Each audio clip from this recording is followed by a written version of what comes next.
അപ്പോസ്തല പ്രവൃത്തികളുടെ പുസ്തകത്തിലേക്ക് നിങ്ങളുടെ ശ്രദ്ധയെ കൊണ്ടുവരിക. അപ്പോസ്തല നടപടികളിൻ പുസ്തകത്തിற்கு நேராக நம்முடைய சிந்தனைகளை திருப்புவோம். എല്ലാവരും തുറക്കാം 8-ാം അധ്യായം. അപ്പോസ്തല നടപടികളിൻ പുസ്തകം 8-ാം അധികാരത്തെ എടുത്തുകൊള്ളുங்கள். 5-ാം വാക്യം, 6-ാം വാക്യം, 7-ാം വാക്യം, 8-ാം വാക്യം. 8-ാം അധികാരം 5, 6, 7, 8 വചനങ്ങൾ. ചെന്ന് അവരോട് ക്രിസ്തുവിനെ പ്രസംഗിച്ചു. ഫിലിപ്പോസ് ചെയ്ത അടയാളങ്ങളെ പുരുഷാരങ്ങൾ കേൾക്കുകയും കാണുകയും ചെയ്യുകയാൽ അവൻ പറയുന്നത് ഏക മനസ്സോടെ ശ്രദ്ധിച്ചുകൊണ്ടിരുന്നു. അശുദ്ധാത്മാക്കൾ ബാധിച്ച പലരിൽ നിന്നും അവ ഉറക്കി നിലവിളിച്ചുകൊണ്ട് പുറപ്പെട്ടു. അനേകം പക്ഷവാതക്കാരും മുടന്തരും സൗഖ്യം പ്രാപിച്ചു. അങ്ങനെ ആ പട്ടണത്തിൽ വളരെ സന്തോഷമുണ്ടായി. വളരെ പ്രധാനപ്പെട്ട ഒരു ചാപ്റ്ററാണ് ചാപ്റ്റർ 8 ബുക്ക് ഓഫ് ആക്ട്സ്. மிக முக்கியமான ஒரு அதிகாரம் தான் அப்போஸ்தல நடபடிகள் 8-ാം அதிகாரம். എനിക്ക് തോന്നുന്നു ഞാൻ ഇവിടെ വന്ന് പകൽ സെഷനിലെല്ലാം അപ്പോസ്തല പ്രവൃത്തികളിലെ സന്ദേശങ്ങളാണ് നിങ്ങളോട് സംസാരിക്കുന്നത്. நான் நினைக்கிறேன் வந்த நாள் முதற்கொண்டு പകൽ നേരങ്ങളിൽ അപ്പോസ്തല നടപടികളിൻ പുസ്തകത്തിൽ പേശിക്കൊണ്ടിരിக்கிறேன். ഞാൻ എൻ്റെ ചർച്ചിൽ പ്രസംഗിക്കാൻ എഴുന്നേൽക്കുമ്പോൾ என்னுடைய சபையிலே பிரசங்கிக்க எழும்பும்போது എല്ലാവരും അപ്പോസ്തല പ്രവൃത്തി ഓപ്പൺ ചെയ്തു വെക്കും. எல்லாரும் அப்போஸ்தல നടപടിயின் പുസ്തകத்தை திறந்து வைப்பார்கள். ഹല്ലേലൂയ. ഹല്ലേലൂയ. ഞാൻ ചാപ്റ്റർ മാത്രമേ പറയാറുള്ളൂ. அதிகாரத்தை மட்டும் தான் சொல்லுவேன். അവർക്കറിയാം ഞാൻ ആക്സിൽ നിന്ന് പ്രീച്ച് ചെയ്യുന്നു. അവർക്ക് தெரியும் நான் அப்போஸ்தല നടപടികളിൽ നിന്ന് தான் പ്രസംഗിப்பேன். ആക്സിന് 28 അധ്യായങ്ങളാണ്. அப்போஸ்தല നടപടിயின் പുസ്തകം 28 அதிகாரங்கள். ആ പുസ്തകത്തിന് അവസാനമില്ല. அந்த புஸ்தகத்திற்கு ஒரு முடிவில்லை. ഇവിടെ ഇരിക്കുന്ന ഞാനും നിങ്ങളുമെല്ലാം ആക്സിന്റെ 29-ാം ചാപ്റ്ററാണ്. நானும் நீங்கள் இவ்விடத்திற்கு அனைவரும் அப்போஸ்தல நடபடிகள் 29-ാം அதிகாரத்திலுள்ளவர்கள். ഹല്ലേലൂയ. ഹല്ലേലൂയ. നമ്മെ കർത്താവ് ഈ തലമുറയിൽ യൂസ് ചെയ്തേ മതിയാകും. ஆண்டவர் இந்த நாட்களில் நம்மை பயன்படுத்தியே ஆக வேண்டும். 8-ാം അധ്യായം 8-ാം அதிகாரம் ശമരിയായിൽ നടന്ന ദൈവപ്രവൃത്തിയാണ്. സമരിയ പട്ടണത്തിലെ നடைபெற்ற കർത്തരുടെ ക്രിയകൾ. ശമരിയ എന്ന ദേശത്തെക്കുറിച്ച് ബൈബിൾ വ്യക്തമായി പറയുന്നുണ്ട്. സമരിയ ദേശത്തെ കുറിച്ച് കർത്തർ തെളിവായി വേദം ചൊല്ലുகிறது. ഫിലിപ്പോസ് ശമരിയായിൽ ചെന്നു എന്ന ബൈബിൾ പറയുന്നു. ഫിലിപ്പ് സമരിയ പട്ടണത്തിற்கு சென்றான் என்று வேதம் சொல்லுகிறது. 8-ാം അധ്യായം ആരംഭിക്കുമ്പോൾ 8-ാം അധികാരം തുവങ്ങുമ്പോഴേ സ്തേഫാനോസിന്റെ മരണത്തെ പ്രതിപാദിച്ചുകൊണ്ടാണ് ചാപ്റ്റർ സ്റ്റാർട്ട് ചെയ്യുന്നത്. സ്തേഫാനുடைய മരണത്തെ ആമേൻ സ്തോത്രം കാട്ടി அந்த அதிகாரம் தொடங்குகிறது. 7-ാം അധ്യായം അവസാനിക്കുമ്പോൾ 7-ാം அதிகாரம் முடியும் போதே സ്തേഫാനോസിന്റെ രക്തസാക്ഷിത്വ മരണമാണ് പറയുന്നത്. ആമേൻ സ്തേഫാനെ കുറിച്ച് അത് രക്തസാക്ഷി മരണം എന്ന് சொல்லப்படுகிறது. 8-ാം അധ്യായം തുടങ്ങുമ്പോൾ 8-ാം അധികാരം തുടങ്ങുമ്പോഴേ മുഴുവൻ യെരുശലേം സഭയ്ക്ക് ഒരു പെർസിക്യൂഷൻ ഉപദ്രവം സംഭവിക്കുകയാണ്. മുഴു യെരുശലേം സഭയ്ക്കും ഒരു ഉപദ്രവ കാലം ആരംഭിക്കുന്നதை குறிக்கிறது. ഉപദ്രവം സംഭവിച്ചപ്പോൾ அந்த ഉപദ്രവം ആരംഭിക്കുമ്പോഴേ അപ്പോസ്തലന്മാർ എല്ലാം യെരുശലേമിൽ തന്നെ വെയിറ്റ് ചെയ്തു. അപ്പോസ്തലர்கள் യെരുശലേം പട്ടണത്തിൽ தான் കാത്തിരുந்தார்கள். ബാക്കി എല്ലാ ശിഷ്യന്മാരും അതാത് ഇടങ്ങളിലേക്ക് ചിതറിപ്പോകുവാനിടയായി. മറ്റ് എല്ലാ ശിഷ്യர்களுം പല ഇടങ്ങൾക്ക് ചിതറപ്പെട്ടു പോனார்கள். യെരുശലേമിൽ അപ്പോസ്തലന്മാർ വെയിറ്റ് ചെയ്യുകയാണ്. യെരുശലേമിലെ അപ്പോസ്തലர்கள் കാത്തിരുந்தார்கள். അതാണ് അപ്പോസ്തലന്മാർ. அதுதான் அப்போஸ்தலர்கள். ഉപദ്രവം ഉണ്ടായ സ്ഥലത്ത് തന്നെ വെയിറ്റ് ചെയ്യുകയാണ്. ഉപദ്രവം எந்த இடத்தில் ഉണ്ടായിട്ടോ അங்கே இருக்கிறார்கள். കാര്യം എന്തെന്നറിയാമോ? കാരണം என்ன தெரியுமா? അവർ ജീവിക്കാൻ ഇറങ്ങിയവരല്ല. അവர்கள் വാള പുറപ്പെട്ടവരല്ല. അവർ ക്രിസ്തുവിന് വേണ്ടി മരിക്കാൻ ഇറങ്ങിയവർ. അവർ യേശുവുക്കാக സാകുംപടിക്ക് പുറപ്പെട്ടവർ. മരിക്കാൻ ഇറങ്ങിയവരെ സംബന്ധിച്ചിടത്തോളം ഉപദ്രവം ഒരു വിഷയമേ അല്ല. യേശുവുക്കാக മരിക്കുംപടിക്ക് പുറപ്പെട്ടവர்கள் അവർക്ക് ഉപദ്രവം ഒരു പ്രശ്നയേ അല്ല. പൗലോസ് പറഞ്ഞു, പൗൽ சொன்னார், ജീവനോട് ഇരുന്നാൽ അത് ക്രിസ്തുവിന് വേണ്ടി, ഞാൻ ഉയിരോട് ഇരുന്നാൽ അതും ക്രിസ്തുവുക്കാக, ഞാൻ മരിച്ചാൽ അത് ലാഭമാണ്, ഞാൻ മരിത്താൽ அந்த മരണം എനിക്ക് ലാഭം. ഹല്ലേലൂയ. ഹല്ലേലൂയ.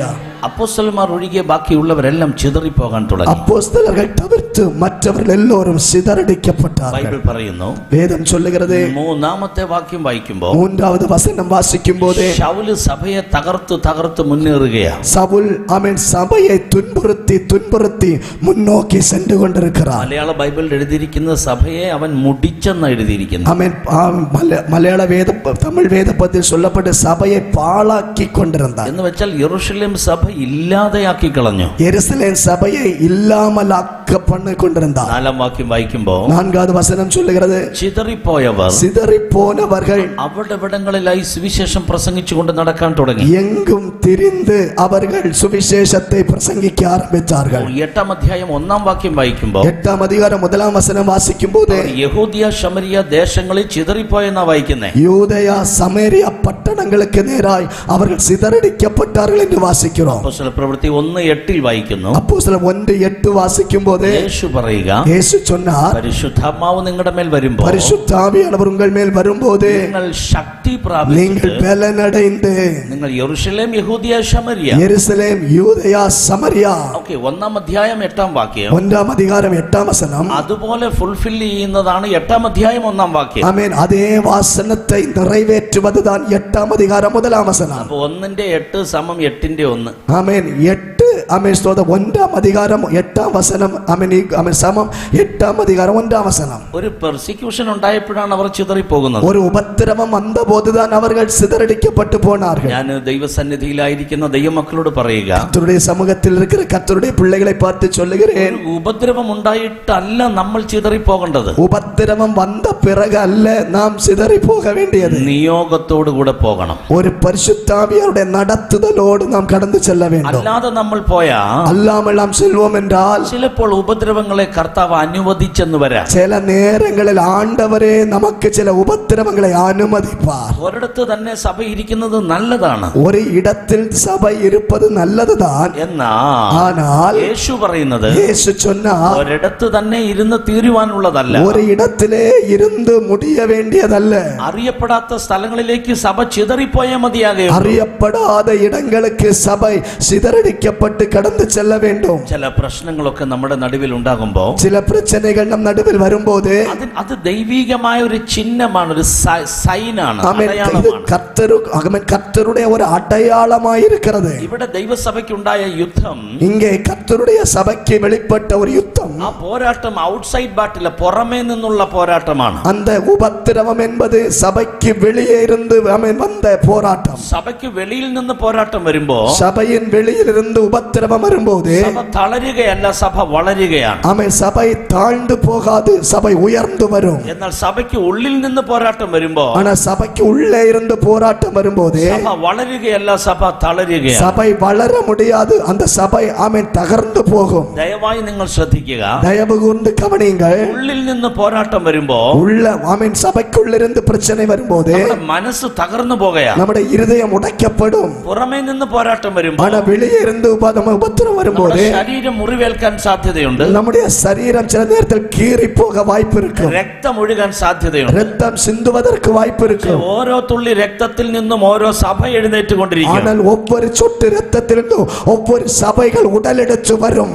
ഹല്ലേലൂയ. அல்லேலூயா. അകത്തു നിന്ന് പോരാട്ടം വരുമ്പോ, உள்ளே இருந்து போராட்டம் வரும்போது സഭ ഷെയ്ക്ക് ആവുകയോ ഒന്ന് തളരുകയാണ്. சபை ஒன்று ஆமென் தகர்ந்து போகிறது. എല്ലാവരും പ്രാർത്ഥിക്കുക. எல்லாரும் ஜெபிக்க வேண்டும். പിശാചിന് ആഗ്രഹം എപ്പോഴും ഉള്ളിൽ നിന്ന് ചിലരെ പിശാച് എഴുന്നേൽപ്പിച്ചു കൊണ്ടിരിക്കും. பிசாசுனுடைய விருப்பம் எப்போதும் ஆமென் சபைக்கு உள்ளிருந்து சிலரை எழுப்ப வேண்டும் என்று. രണ്ട് കൊമ്പ് വെച്ചുകൊണ്ട് വരുന്നവനല്ല പിശാച്. ரெண்டு கொம்பையும் காட்டிக்கொண்டு வருகிறவன் அல்ல சாத்தான். പിശാചിന് ഇപ്പോഴുള്ളത് സ്ട്രാറ്റജികളാണ്, തന്ത്രങ്ങളാണ്. இப்பொழுது பிசாசு எடுக்கிற காரியங்கள் சில தந்திரமான சூழ்ச்சிகள். ആ തന്ത്രങ്ങൾ വെളിപ്പെടണമെങ്കിൽ പിശാചിന് വേണ്ടിയ ഒരു വ്യക്തി ഉണ്ടായിരിക്കണം. அந்த தந்திரத்தை சூழ்ச்சியை வெளிப்படுத்த வேண்டும் என்றால் பிசாசுக்கு ஒரு நபர் வேண்டும். പിശാചിനും ഒരാൾ വേണം പ്രവർത്തിക്കാൻ, ദൈവത്തിനും ഒരാൾ വേണം പ്രവർത്തിക്കാൻ. சாத்தானுக்கும் கிரியை செய்ய ஒருவன் தேவை, ஆனால் கர்த்தருக்கும் கிரியை செய்ய ஒரு மனிதன் தேவை. ഇന്ന് പകൽ ഞാൻ ഈ ദൈവസഭയോട് ദൈവശബ്ദമായി അറിയിക്കുകയാണ്. இன்றைக்கு பகல் வேளை சபையோடு கர்த்தருடைய சத்தத்தை அறிவிக்கிறேன். പിശാചിന്റെ തന്ത്രങ്ങളെ നമ്മൾ അറിയാത്തവരല്ലല്ലോ. பிசாசின் தந்திரங்களை நாம் அறியாதவர்கள் அல்லவே. എഫെസ്യ ലേഖനത്തിൽ പൗലോസ് പറയുന്നു, எபேசியர் நிருபத்தில் அப்போஸ்தலன் பவுல் அதை சொல்லுகிறார். പിശാച് എഴുതിവിടുന്ന അമ്പ് തീയുടെ അമ്പ്, അഗ്നിയുടെ അമ്പാണ്. ஆமென். சத்துரு அனுப்பி விடுகிற அம்பு அக்கினி ஆஸ்திரங்கள் என்று சொல்லப்பட்டிருக்கிறது. ചെന്ന് തൊട്ട് കഴിഞ്ഞാൽ அது தொடப்படும் ஆண்டால் അത് മുഴുവൻ ആളി കത്താൻ തുടങ്ങും. அந்த இடம் படர்ந்து எரியும். എന്താ പോള് പറഞ്ഞേ? பவுல் என்ன சொன்னார்? ചിലരുടെ വാക്കുകൾ തീ അമ്പുകൾ പോലെയാണ്. சிலருடைய வாயின் வார்த்தைகள் அக்கினிமயமாய் இருக்கிறது. ചിലർ ഒരുമിച്ചിരിക്കുന്നത് പിശാചിന് ഇഷ്ടമല്ല. சிலர் ஐக்கியப்பட்டு ஒருமித்து இருப்பது சத்துருவுக்கு பிடிக்காது. ചില വാക്കുകളുമായിട്ട് പിശാച് തന്റെ ഏജൻസിയെ പറഞ്ഞയക്കും. சில വാർத்தைகளோடு சத்துரு தந்திரமாக சில நபர்களை அனுப்பி வைப்பான். തീ അമ്പ് പോലെയാണ് അവരുടെ വാക്കുകൾ വരുന്നത്. அவருடைய வார்த்தைகள் அக்கினி ஆஸ்திரங்களை போல இருக்கும். അതുവരെ സ്നേഹത്തോടെ ഇരുന്നവർ അന്ന് മുതൽ പിരിയാൻ തുടങ്ങും. அதுவரைக்கும் அன்பாய் ஐக்கியமாய் இருந்தவர்கள் அன்றைக்கு இருந்து பிரிந்து போவார்கள். പിശാചിന് ഇടം കൊടുക്കാതിരിക്കുക. பிசாசுக்கு இடம் கொடாமல் இருங்கள். അവന്റെ തന്ത്രങ്ങളെ നിങ്ങൾ അറിയാത്തവർ അല്ലല്ലോ. அவருடைய அவருடைய தந்திரங்களை நீங்கள் அறியாதவர்கள் அல்லவே. പുറമേ നിന്നുള്ള യുദ്ധമാണ് 8ാമത്തെ അധ്യായത്തിൽ വായിക്കുന്നത്. வெளியே இருந்து வருகிற யுத்தத்தை குறித்து தான், பிரச்சனை குறித்து தான் 8ஆம் அதிகாரத்தில் வாசிக்கிறோம். സഭ ചിതറിപ്പോകാൻ തുടങ്ങി. சபை சிதறி போக ஆரம்பித்தது. പല സ്ഥലങ്ങളിലേക്ക് സഭ ചിതറി. பல இடங்களுக்கு நேராக சிதறி போனார்கள். അങ്ങനെയാണ് ഫിലിപ്പോസ് ശമരിയ പട്ടണത്തിൽ ചെന്നത്. அப்படித்தான் பிலிப்பு சமரியா பட்டணத்திற்கு வந்தார். 5ാമത് വാക്യം വായിക്കും. 5வது வசனத்தை வாசிக்கும் போது ഫിലിപ്പോസ് ശമരിയ പട്ടണത്തിൽ ചെന്നു. பிலிப் என்பவன் சமாரியாவிற்கு வந்தான். സാധാരണ ഒരു മനുഷ്യന് ഇഷ്ടമുള്ള ഒരു നാടല്ല ശമരിയ. சாதாரணமாய் ஒரு மனிதன் விரும்பக்கூடிய ஒரு இடமல்ல சமாரியா பட்டணம். പ്രത്യേക യഹൂദന് കാല് വെക്കാൻ ഇഷ്ടമില്ലാത്തൊരു പട്ടണമാണ് ശമരിയ. விசேஷமாக ஒரு யூதா மனுஷன் ஆமென் ஸ்தோத்திரம் வருவதற்கு விரும்பாத ஒரு பட்டணம் தான் சமாரியா பட்டணம். അതുകൊണ്ടാണ് യോഹന്നാന്റെ സുവിശേഷത്തിൽ ബൈബിൾ പറയുന്നത്, ஆகையால் தான் யோவான் சுவிசேஷத்தில் வேதம் சொல்லுகிறது, യേശു ശമരിയയിൽ കൂടി കടന്നു പോകേണ്ടതായി വന്നു. இயேசு சமாரியா பட்டணத்தின் வழியாய் போக வேண்டியது வந்துச்சு. ശുദ്ധരക്തമുള്ള യഹൂദന് ശമരിയയിൽ പോകാൻ ഇഷ്ടമല്ല. சுத்தமான இரத்தமுள்ள യഹൂദന് ஒரு யூதனுக்கு சமாரியாவில் போவது விருப்பமல்ல. ഒരിക്കലും ശമരിയയിൽ അവൻ കാലുകുത്തുകയില്ല. ஒரு நாளும் சமாரியா பட்டணத்தில் அவன் போக மாட்டான். എന്നാൽ യേശു ശമരിയയിൽ കാലുകുത്തി. ஆனால் இயேசு சமாரியா பட்டணத்தில் காலெடுத்து வைத்தார். ഹല്ലേലൂയ. ஹல்லேலூயா. മനുഷ്യന് ഇഷ്ടമില്ലാത്തതിനെ പലതിനെ തമ്പുരാൻ സ്നേഹിക്കാൻ തുടങ്ങി. மனிதன் விரும்பாத சிலரை அவன் கர்த்தர் நேசிக்க ஆரம்பித்தார். യേശുവിന് ജാതിയില്ല, മതമില്ല, വർഗമില്ല, വർണ്ണമില്ല, നിറമില്ല, കുലമില്ല, ഒന്നുമില്ല. മനുഷ്യ നീ മാത്രമേ ഉള്ളവൻ. இயேசுவுக்கு நிறமோ குலமோ ஜாதியோ உயர்வோ தாழ்வோ எதுவும் இல்லை. இயேசுவுக்கு மனிதர்கள் மட்டுமே போதும். എത്ര പേർക്ക് ആമേൻ എന്ന് പറയാൻ കഴിയും? எத்தனை பேருக்கு ஆமென் சொல்ல முடியும்? എല്ലാരും കൈ അങ്ങോട്ട് ഉയർത്തിയില്ലല്ലോ. எல்லாரும் கரங்களை உயர்த்தவில்லையே. യേശുവിന് മുഖപക്ഷമില്ല. இயேசுவுக்கு பட்சபாதம் இல்லை. തലയ്ക്ക് മുകളിൽ കരം ഉയർത്തി ഒരു ഹല്ലേലൂയ தலைக்கு மேல പറയുക. கரங்களை உயர்த்தி ஒரு அல்லேலூயா சொல்லலாம். ഹല്ലേലൂയ. அல்லேலூயா. ആ ശമരിയ പട്ടണത്തിലാണ് യേശു കർത്താവ് ശമരിയ സ്ത്രീയുമായി സംസാരിക്കുന്നത്. அந்த சமாரியா பட்டணத்தில் வைத்துதான் இயேசு சமாரியா ஸ்திரீயோடு கூட பேசினார். അവിടെ യാക്കോബിന്റെ കിണറുണ്ട്. அங்கே யாக்கோபின் கிணறு இருக்கிறது. അവിടെ സുഖാർ എന്ന പട്ടണം എന്ന അവിടെ ബൈബിൾ പറയുന്നത്. സുഖാർ. அங்கே சுகார் என்கிற பட்டணம் என்று அது சொல்லப்பட்டிருக்கிறது. യേശു ആ ശമരിയക്കാരി സ്ത്രീയോട് സംസാരിക്കുകയാണ്. அந்த சமாரியா ஸ்திரீயோடு கர்த்தர் பேசுகிறார். ഉടനെ ശമരിയക്കാരി സ്ത്രീ യേശുവിനോട് പറയുകയാണ്, சமாரியா ஸ்திரீ இயேசுவை பார்த்து നീ கேட்கிறாள், യഹൂദനായിരിക്കെ நீர் யூதனாயிருக்க ശമരിയക്കാരിയായി എന്നോട് വെള്ളം കുടിക്കാൻ ചോദിക്കുന്നത് നല്ലതാണോ? சமாரியா காரியத்தியாக என்னோடு கூட குடிக்க தண்ணீர் கேட்கலாமா? ആമേൻ. ஆமென். അപ്പൊ ഈ സ്ത്രീയുടെ ബ്ലഡിന്റെ അകത്ത് ശമരിയ ലയിച്ചിരിക്കുകയാണ്. இந்த சகோதரனுடைய ஸ்திரீயினுடைய சரீரம் முழுவதும் இரத்தத்திற்குள்ளே சமாரியா நிரம்பி இருக்கிறது. ഞാൻ ശമരിയ, നീ യഹൂദൻ. நான் சமாரியா ஸ்திரீ, நீர் யூதன். നമ്മൾ ഇസ്രായേലിൽ ചെല്ലുമ്പോ நாம் இஸ்ரவேலுக்கு ഈ போகும்போது യാക്കോബിന്റെ കിണർ കാണാൻ പോകാറുണ്ട്. யாக்கோபுடைய கிணற்றை பார்க்க போவோம். ഇന്നും ആ കിണർ അവിടെ ഉണ്ട്. இன்றும் அந்த கிணறு அதே இடத்தில் இருக்கிறது. ധാരാളം ആൾക്കാർ ആ സുഖാർ പട്ടണത്തിൽ വരുന്നുണ്ട്. அநேகர் அந்த சுகார் பட்டணத்திலே வருகிறார். നമ്മൾ ഇസ്രായേലിൽ ചെല്ലുമ്പോ இஸ்ரவேலுக்கு போகும்போது ഈ കിണർ കാണാൻ വേണ്ടി പോകും. இந்த கிணறை பார்ப்பதற்கே போவோம். ഈ കിണർ കാണാൻ ചെല്ലുമ്പോ இந்த கிணறை பார்க்க செல்லும் போதே ഇവിടെ രണ്ട് പ്രത്യേക കാഴ്ചകൾ നമുക്ക് കാണാൻ കഴിയും. இரண்டு வித்தியாசமான காரியத்தை பார்க்க முடியும். രണ്ട് സൈഡിലായി ഉയർന്നു നിൽക്കുന്ന രണ്ട് പർവ്വതങ്ങളുണ്ട്. இரண்டு பகுதிகளில் உயர்ந்து நிற்கிற ரெண்டு மலை குன்றுகள் അതിൽ இருக்கிறது. ഒരു പർവ്വതത്തിന്റെ പേര് ഏബാൽ എന്നാണ്. ஒரு மலை குன்றுடைய பெயர் ஏபேல். മറ്റൊരു പർവ്വതത്തിന്റെ പേര് ഗെരിസീം എന്നാണ്. மற்ற இன்னொரு மலை குன்றுடைய பெயர் கெரிசீம். രണ്ട് പർവ്വതം പഴയ നിയമത്തിൽ നാം വായിക്കുന്നുണ്ട്. ரெண்டு குன்றை குறித்தும் பழைய ஏற்பாட்டிலே நாம் வாசிக்கிறோம். ഈ രണ്ട് പർവ്വതത്തിന്റെ ഇടയിലാണ് യാക്കോബിന്റെ കിണർ. இந்த ரெண்டு மலை குன்றின் இடைப்பட்ட பகுதியில் தான் யாக்கோபின் கிணறு இருக்கிறது. ഒന്ന് ഏബാൽ, രണ്ട് ഗെരിസീം. ஒன்று ஏபேல், இன்னொன்று கெர்சீம். ഒന്ന് ഏബാൽ, മറ്റൊന്ന് ഗെരിസീം. ஒன்று ஏபால், இன்னொன்று கெர்சீம். ദൈവം മോശയോട് പറഞ്ഞു, ஆண்டவர் மோசே பார்த்து ഈ சொன்னார், ഏബാൽ പർവ്വതത്തിൽ കയറുക, ஏபேல் கொடுமுடியில் ஏறு, എന്നിട്ട് മുഴുവൻ ശാപങ്ങളും അവിടെ നിന്ന് പറയുക. ஏபேல் பர்வதத்தில் நின்று கொண்டு முழு சாபங்களையும் நீ கட்டளையிட வேண்டும். എന്നിട്ട് നീ ഗെരിസീം പർവ്വതത്തിൽ കയറുക, நீ கெர்சீம் பர்வதத்தில் ஏற வேண்டும். മുഴുവൻ അനുഗ്രഹവും നീ ആ പർവ്വതത്തിൽ നിന്ന് പറയണം. முழு ஆசீர்வாதங்கள் அந்த மலையின் மேல் நின்று கொண்டு சொல்ல வேண்டும். ഏബാൽ പർവ്വതത്തിൽ കയറി ശാപം പറയണം. ஏபேல் பர்வதத்தின் மேல் ஏறி சாபத்தை சொல்லணும். ഗെരിസീം പർവ്വതത്തിൽ കയറി അനുഗ്രഹം പറയണം. கெர்சீம் மலையின் மேல் ஏறி நீ ஆசீர்வாதத்தை கட்டளையிடணும். ഏബാൽ ശാപവും ഗെരിസീം അനുഗ്രഹവും. ஏபேல் சாபமும் கெர்சீம் ஆசீர்வாதமும். ഇതിന്റെ ഇടയ്ക്കാണ് യാക്കോബിന്റെ കിണർ. இந்த ரெண்டிற்கு இடைப்பட்ட இடத்தில் தான் யாக்கோபின் கிணறு இருக்கிறது. ശമരിയക്കാരി സ്ത്രീ ചോദിക്കുക, சமாரியா ஸ்திரீ கேட்கிறாள், നീ ഗെരിസീം, ഞാൻ ഏബാൽ.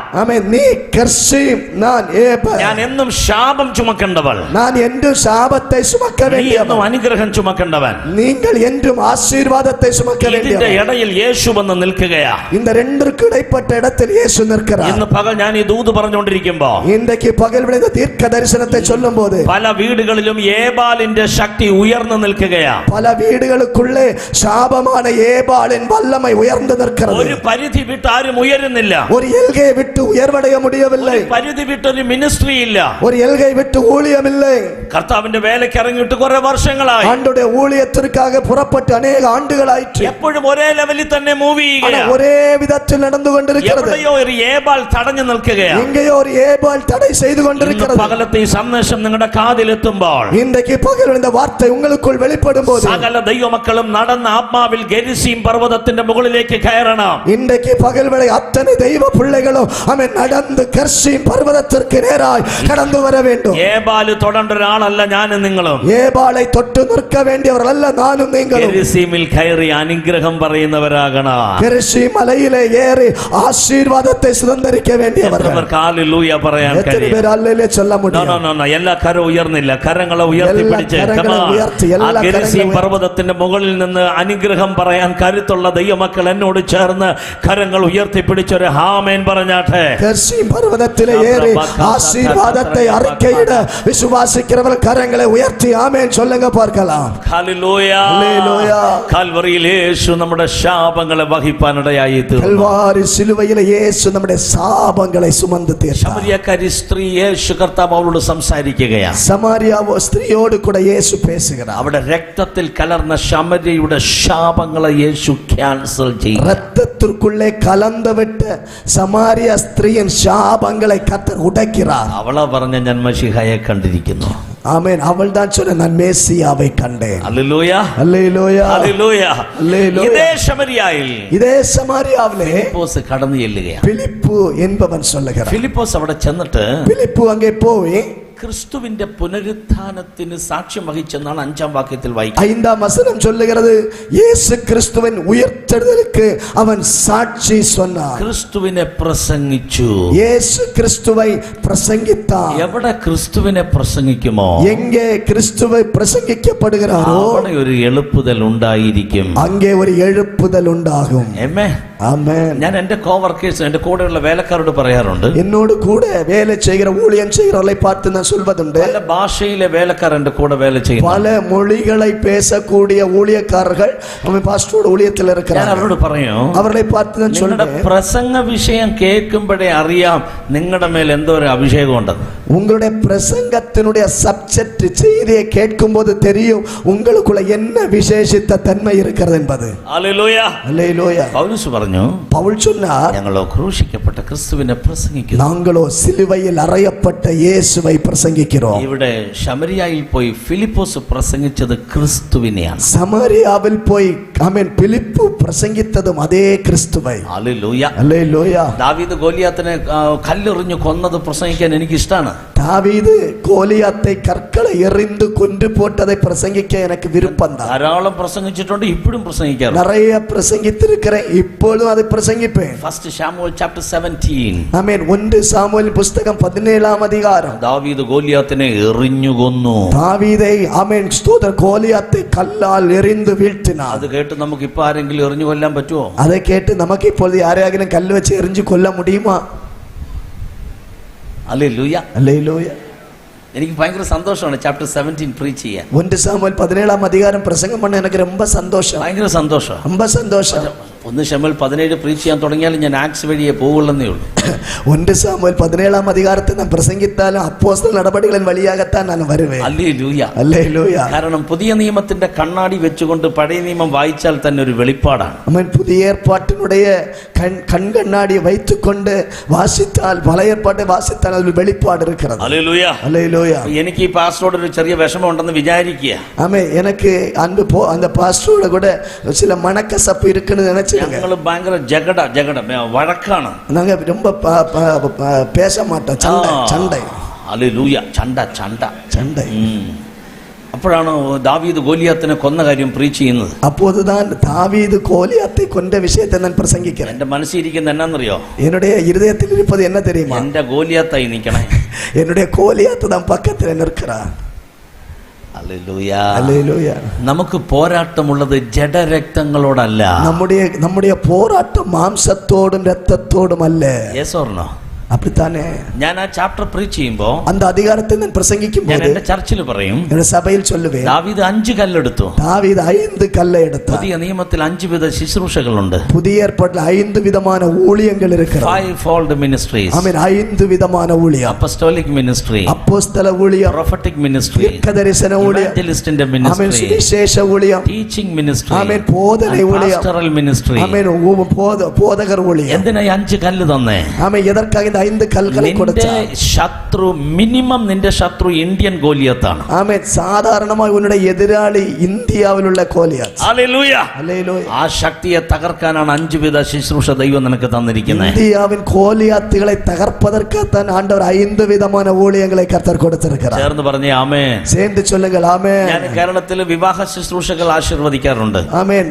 കേരള പട്ടണത്തിലെ തിരുമണ ആരാധനകളെ ആശീർവദിക്കും. പല പല ഭാഷകളിൽ ഞങ്ങളുടെ സഭകളുള്ളത് കൊണ്ട് വിവാഹങ്ങൾ പല ഭാഷകളിലാണ് നടക്കുന്നത്. ആമേൻ. പല മൊഴികളിൽ ആമേൻ സ്തോത്രം സഭകൾ ഇരിക്കുന്നപടിയാൽ പല മൊഴികളിൽ തിരുമണ ആരാധനകൾ ഞാൻ നടക്കും. കേരളത്തിൽ മാത്രമാ മിനിസ്റ്റർ ചെയ്യുന്നെങ്കിൽ എനിക്ക് കേരള സ്റ്റൈൽ മാത്രമേ ഉണ്ടാവുകയുള്ളൂ. കേരളാവിലെ മറ്റും ஊழியம் ചെയ്താൽ കേരളാവിற்கு இருக்கிற அந்த ആമേൻ സ്റ്റൈൽ மட்டும்தான் இருக்கும். ഒറീസയിൽ എനിക്ക് ചർച്ച ഉണ്ട്. ആമേൻ. ഒറീസാവിലും സഭ இருக்கிறது. കേരള സ്റ്റൈലും കൊണ്ട് അങ്ങോട്ട് പോകാൻ ഒക്കത്തില്ല. ആമേൻ. കേരളാവിനുடைய ആമേൻ പഴക്കവഴക്കത്തെ ഒറീസാവുക്ക് കൊണ്ട് ചെല്ല முடியாது. പാസ്റ്റർജിക്ക് അറിയാം, വട ഇന്ത്യയിൽ വേല ചെയ്തുകൊണ്ട് അറിയാം ഇവിടുത്തെ സ്റ്റൈൽ അല്ല അവിടുത്തെ സ്റ്റൈൽ. அன்பு தகப்பனாருக்கு தெரியும், வட இந்தியாவில் ஊழியம் செய்யது இந்த இடத்திலுள்ள பழக்க வழக்கம் அல்ல அங்கே.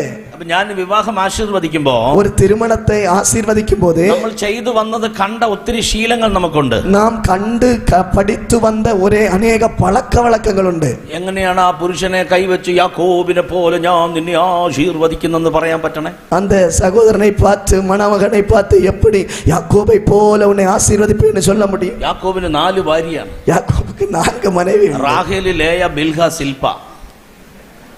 റാഹേൽ, ലേയാൾ, ബിൽഹ, സിൽപ. ആശീർവദിക്കാൻ പറ്റുമോ? அப்படி ஆசீர்வதிக்க முடியுமா? അപ്പൊ ദൈവവചനം പറയുമ്പോ, വചനം ചൊല്ലുമ്പോൾ ഒന്ന് ആലോചിക്കുക, ഒന്ന് ചിന്തിத்து பார்க்க, ചിന്തിക്കുക, ചിന്തിத்து பார்க்க. ചേർന്ന് പറഞ്ഞേ ആമേൻ. ആമേൻ. ആമേൻ. ആമേൻ. യാക്കോബിനോട് കൂടെ റാഹേലിനെ ആശീർവദിച്ച ദൈവം പറയുന്നത് തെറ്റില്ല. യാക്കോബോട് കൂടെ റാഹേലെ ആശീർവദിച്ച ദൈവം എന്ന് ചൊല്ലുവതിൽ തവറില്ല. പക്ഷെ ലേയ കേൾക്കുന്നുണ്ട്. ആനാ ലേയാൽ പക്കത്തിൽ നിന്ന് കേൾപ്പാൾ. ഹല്ലേലൂയ. ഹല്ലേലൂയ. എനിവേ ദൈവവചനം പങ്കിടുമ്പോ എതുവാണാലും കർത്തരുടെ വചനത്തെ ചൊല്ലുമ്പോൾ ആ റൂട്ടിൽ തന്നെ യാത്ര ചെയ്യുക. അതേ വഴിയിൽ தான் നാം യാത്ര ചെയ്യണം. ആത്മാവ് നമ്മോട് സംസാരിച്ചു കൊണ്ടിരിക്കും. പരിശുദ്ധാവിയാനവർ നമ്മോട് പേശിക്കൊണ്ടിരിപ്പാർ. ഒന്ന് തട്ടി കർത്താവിന് സ്തോത്രം ചെയ്യാമോ? തട്ടി കർത്തരെ മഹിമപ്പെടുത്തു പോകാം. ശമരിയയിൽ ചെന്ന് ഫിലിപ്പോസ് ക്രിസ്തുവിനെ പ്രസംഗിച്ചു. സമരിയ പട്ടണത്തിൽ പോയി ഫിലിപ്പ് യേശുവെ പ്രസംഗിച്ചാർ. എന്താണ് അവിടെ സംഭവിച്ചത്? അங்கே നടന്നത് என்ன? 6 മുതലുള്ള വാക്യം വായിക്കുമ്പോൾ, 6-ാം വചനത്തിൽ നിന്ന് വായിക്കുമ്പോൾ, ഫിലിപ്പോസ് ചെയ്ത അടയാളങ്ങളെ ആ ജനം മുഴുവൻ കാണുകയും കേൾക്കുകയും ചെയ്തു. ഫിലിപ്പ് ചെയ്ത അതിശയങ്ങളെ ജനങ്ങൾ കേൾവിക്കപ്പെട്ടു കണ്ടാர்கள். 7-8 വാക്യം വായിക്കുമ്പോൾ, 7-8 വചനം വായിക്കുമ്പോൾ, അശുദ്ധാത്മാക്കൾ ബാധിച്ച പലരിൽ നിന്നും അത് വിട്ടുമാറാൻ തുടങ്ങി. അശുദ്ധ ആവികൾ അനേകരിടത്തുനിന്ന് മികുന്ന സത്തത്തോട് വിട്ടുപുറപ്പെട്ടത്. അനേകം പക്ഷവാതക്കാരും മുടന്തരും സൗഖ്യമായി. അനേക മുടവர்களுം ചപ്പാണികളും ഗുണമാക്കപ്പെട്ടാர்கள். നമ്മുടെ മിനിസ്ട്രിയിൽ അത്ഭുത അടയാളങ്ങൾ വെളിപ്പെടണം. നമ്മുടെ ഊഴിയത്തിൽ അത്ഭുത അടയാളങ്ങൾ വെളിപ്പെട வேண்டும். നമ്മളെല്ലാം നിത്യതയിലേക്ക് പോകാനിരിക്കുന്നവരാണ്. നാം എല്ലാവരും പരത്തിലെ പരലോകത്തിற்கு പോക இருக்கிறோம். കർത്താവിന്റെ കാഹളം ഇന്ന് ധ്വനിച്ചാൽ നാം ഇവിടുന്ന് പറന്നു പോയിരിക്കും. ஆண்டவர் இயேசுவின் எக்கால சத்தம் இன்றைக்கு தொனிக்குமென்றால் நாம் மறுரூபமாகி பறந்து செல்ல வேண்டும். ചേർന്ന് പറഞ്ഞേ ആമേൻ. சேர்ந்து சொல்லுவோம் அல்லேலூயா. എന്നാൽ നാം ഈ ഭൂമിയിൽ മിനിസ്ട്രി ചെയ്യുമ്പോൾ, ஆனால் இந்த உலகத்தில் ஊழியம் செய்யும்போது രോഗികളെ സൗഖ്യമാക്കണം. ஆமென். வியாதிஸ்தர்கள் விடுதலை அடைய வேண்டும். ബന്ധിക്കപ്പെട്ടവരെ അഴിച്ചുവിടണം. கட்டப்பட்டவருடைய കட்டுകളെ അവിழ்க்க வேண்டும். അതുകൊണ്ടാണ് അപ്പോസ്തല നടപടികൾ 10-ാം അധ്യായം 38-39 വാക്യങ്ങൾ. ஆகையால் தான் அப்போஸ்தலர் நடபடிகள் 10-ாம் அதிகாரம் 38-39 വസനം. നസ്രായന യേശുവിനെ ദൈവം പരിശുദ്ധാത്മാവിനാലും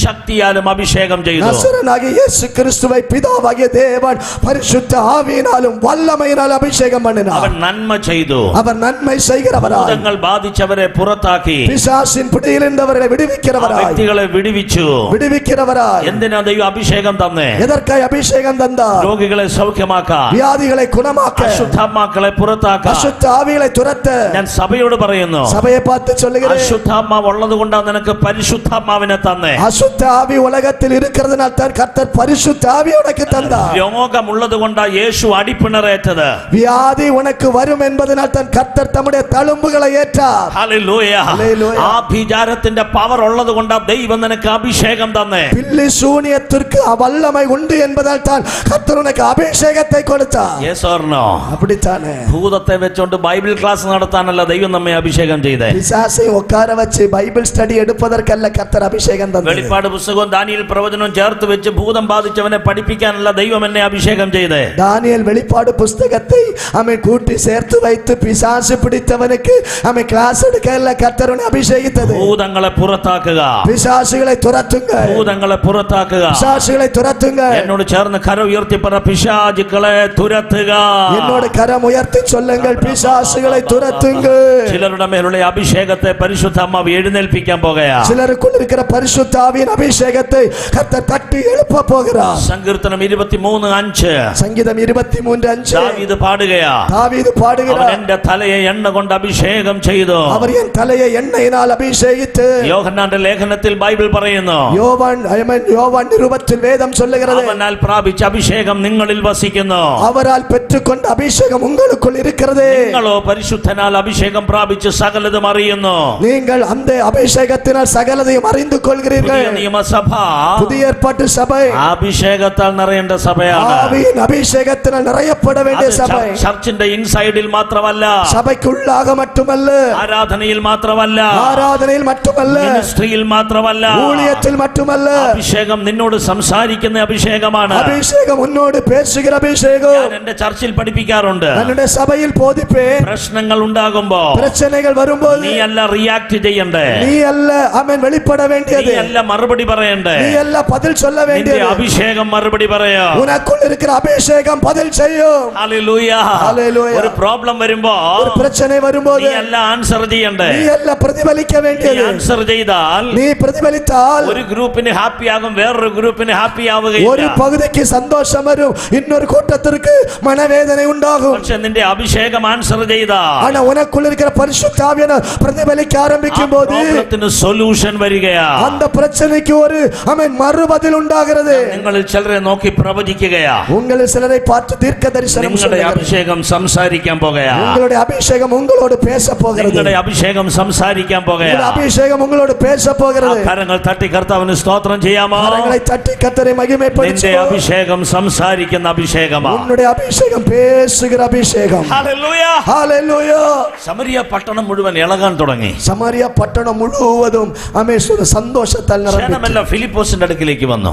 ஜனங்கள் எல்லாம் பிலிப்பினிடத்தில் வந்தார்கள். ബൈബിൾ പറയുന്നു, வேதம் சொல்லுகிறது, അവിടെ ഒരു പൈശാചിക ശക്തി ഇളകുന്നത് ബൈബിൾ പറയുന്നുണ്ട്. அந்த இடத்துல அசுத்த ஆவி புறப்படுவதை അതാണ് சொல்லப்பட்டிருக்கிறது. 9 മുതൽ 13 വരെയുള്ള വാക്യങ്ങൾ. 9ஆம் வசனம் முதல் 13ஆம் வரை உள்ள வசனம் ഞാൻ வரை ഭാഗം വിശദീകരിക്കുന്നില്ല. அந்த பகுதியை நான் விளக்க விரும்பவில்லை. 14 വാക്യം മുതൽ വായിക്കുമ്പോ 14வது வசனத்திலிருந்து வாசிக்கும்போது, യെരൂശലേമിലുള്ള അപ്പോസ്തലന്മാർക്ക് അറിവ് കിട്ടി, ശമരിയർ യേശുവിനെ സ്വീകരിച്ചു. சமாரியாவில் உள்ளவர்கள் இயேசு கிறிஸ்துவை ஏற்றுக்கொண்டார்கள் என்பதை அப்போஸ்தலர்கள் கேள்விப்பட்டார்கள். 14 വാക്യം, 14ஆம் வசனம், പത്രോസും യോഹന്നാനും ഓടി ശമരിയായിലെത്തി. பேதுருவும் யோவானும் சமாரியா பட்டணத்திற்குள் வந்தார்கள். 15 വാക്യം, 15ஆம் வசனம், പത്രോസും യോഹന്നാനും ശമരിയിൽ വന്നവരുടെ തലയിൽ കൈവച്ചു. சமாரியா பட்டணத்தில் வந்து ஜனங்கள் மேல் அவர்களை கரங்கள் வைத்தார்கள். 17 വാക്യം, 17ஆம் வசனம், അവർ അവരുടെ മേൽ കൈവച്ചപ്പോൾ അവർക്ക് പരിശുദ്ധാത്മാവ് ലഭിച്ചു. யார் மேல் கர்த்தர் அவர்கள் கரங்களை வைத்தார்களோ அவர்கள் பரிசுத்த ஆவியை பெற்றுக் ആ கொண்டார்கள். വാക്യം ഒന്ന് അണ്ടർലൈൻ ചെയ്യുക. அந்த வசனத்தை ஒன்று அடிக்குறிப்பிட்டு வை. 17 വാക്യം, 17வது வசனம், പത്രോസും യോഹന്നാനും കൈവച്ചപ്പോ, பேதுருவும் யோவானும் கைகளை வைத்தபோது, കൈകളെ വെച്ചപ്പോ, கைகளை வைத்தபோது, എല്ലാവരും ചേർന്ന് പറ, കൈകളെ വെച്ചപ്പോ. எல்லாரும் சேர்ந்து சொல்லுங்கள், கைகளை வைத்தபோது. ശബ്ദം ഉയർത്തി പറയുക, കൈകളെ വെച്ചപ്പോ. சத்தம் உயர்த்தி சொல்லுங்கள், கைகள் வைத்தபோது.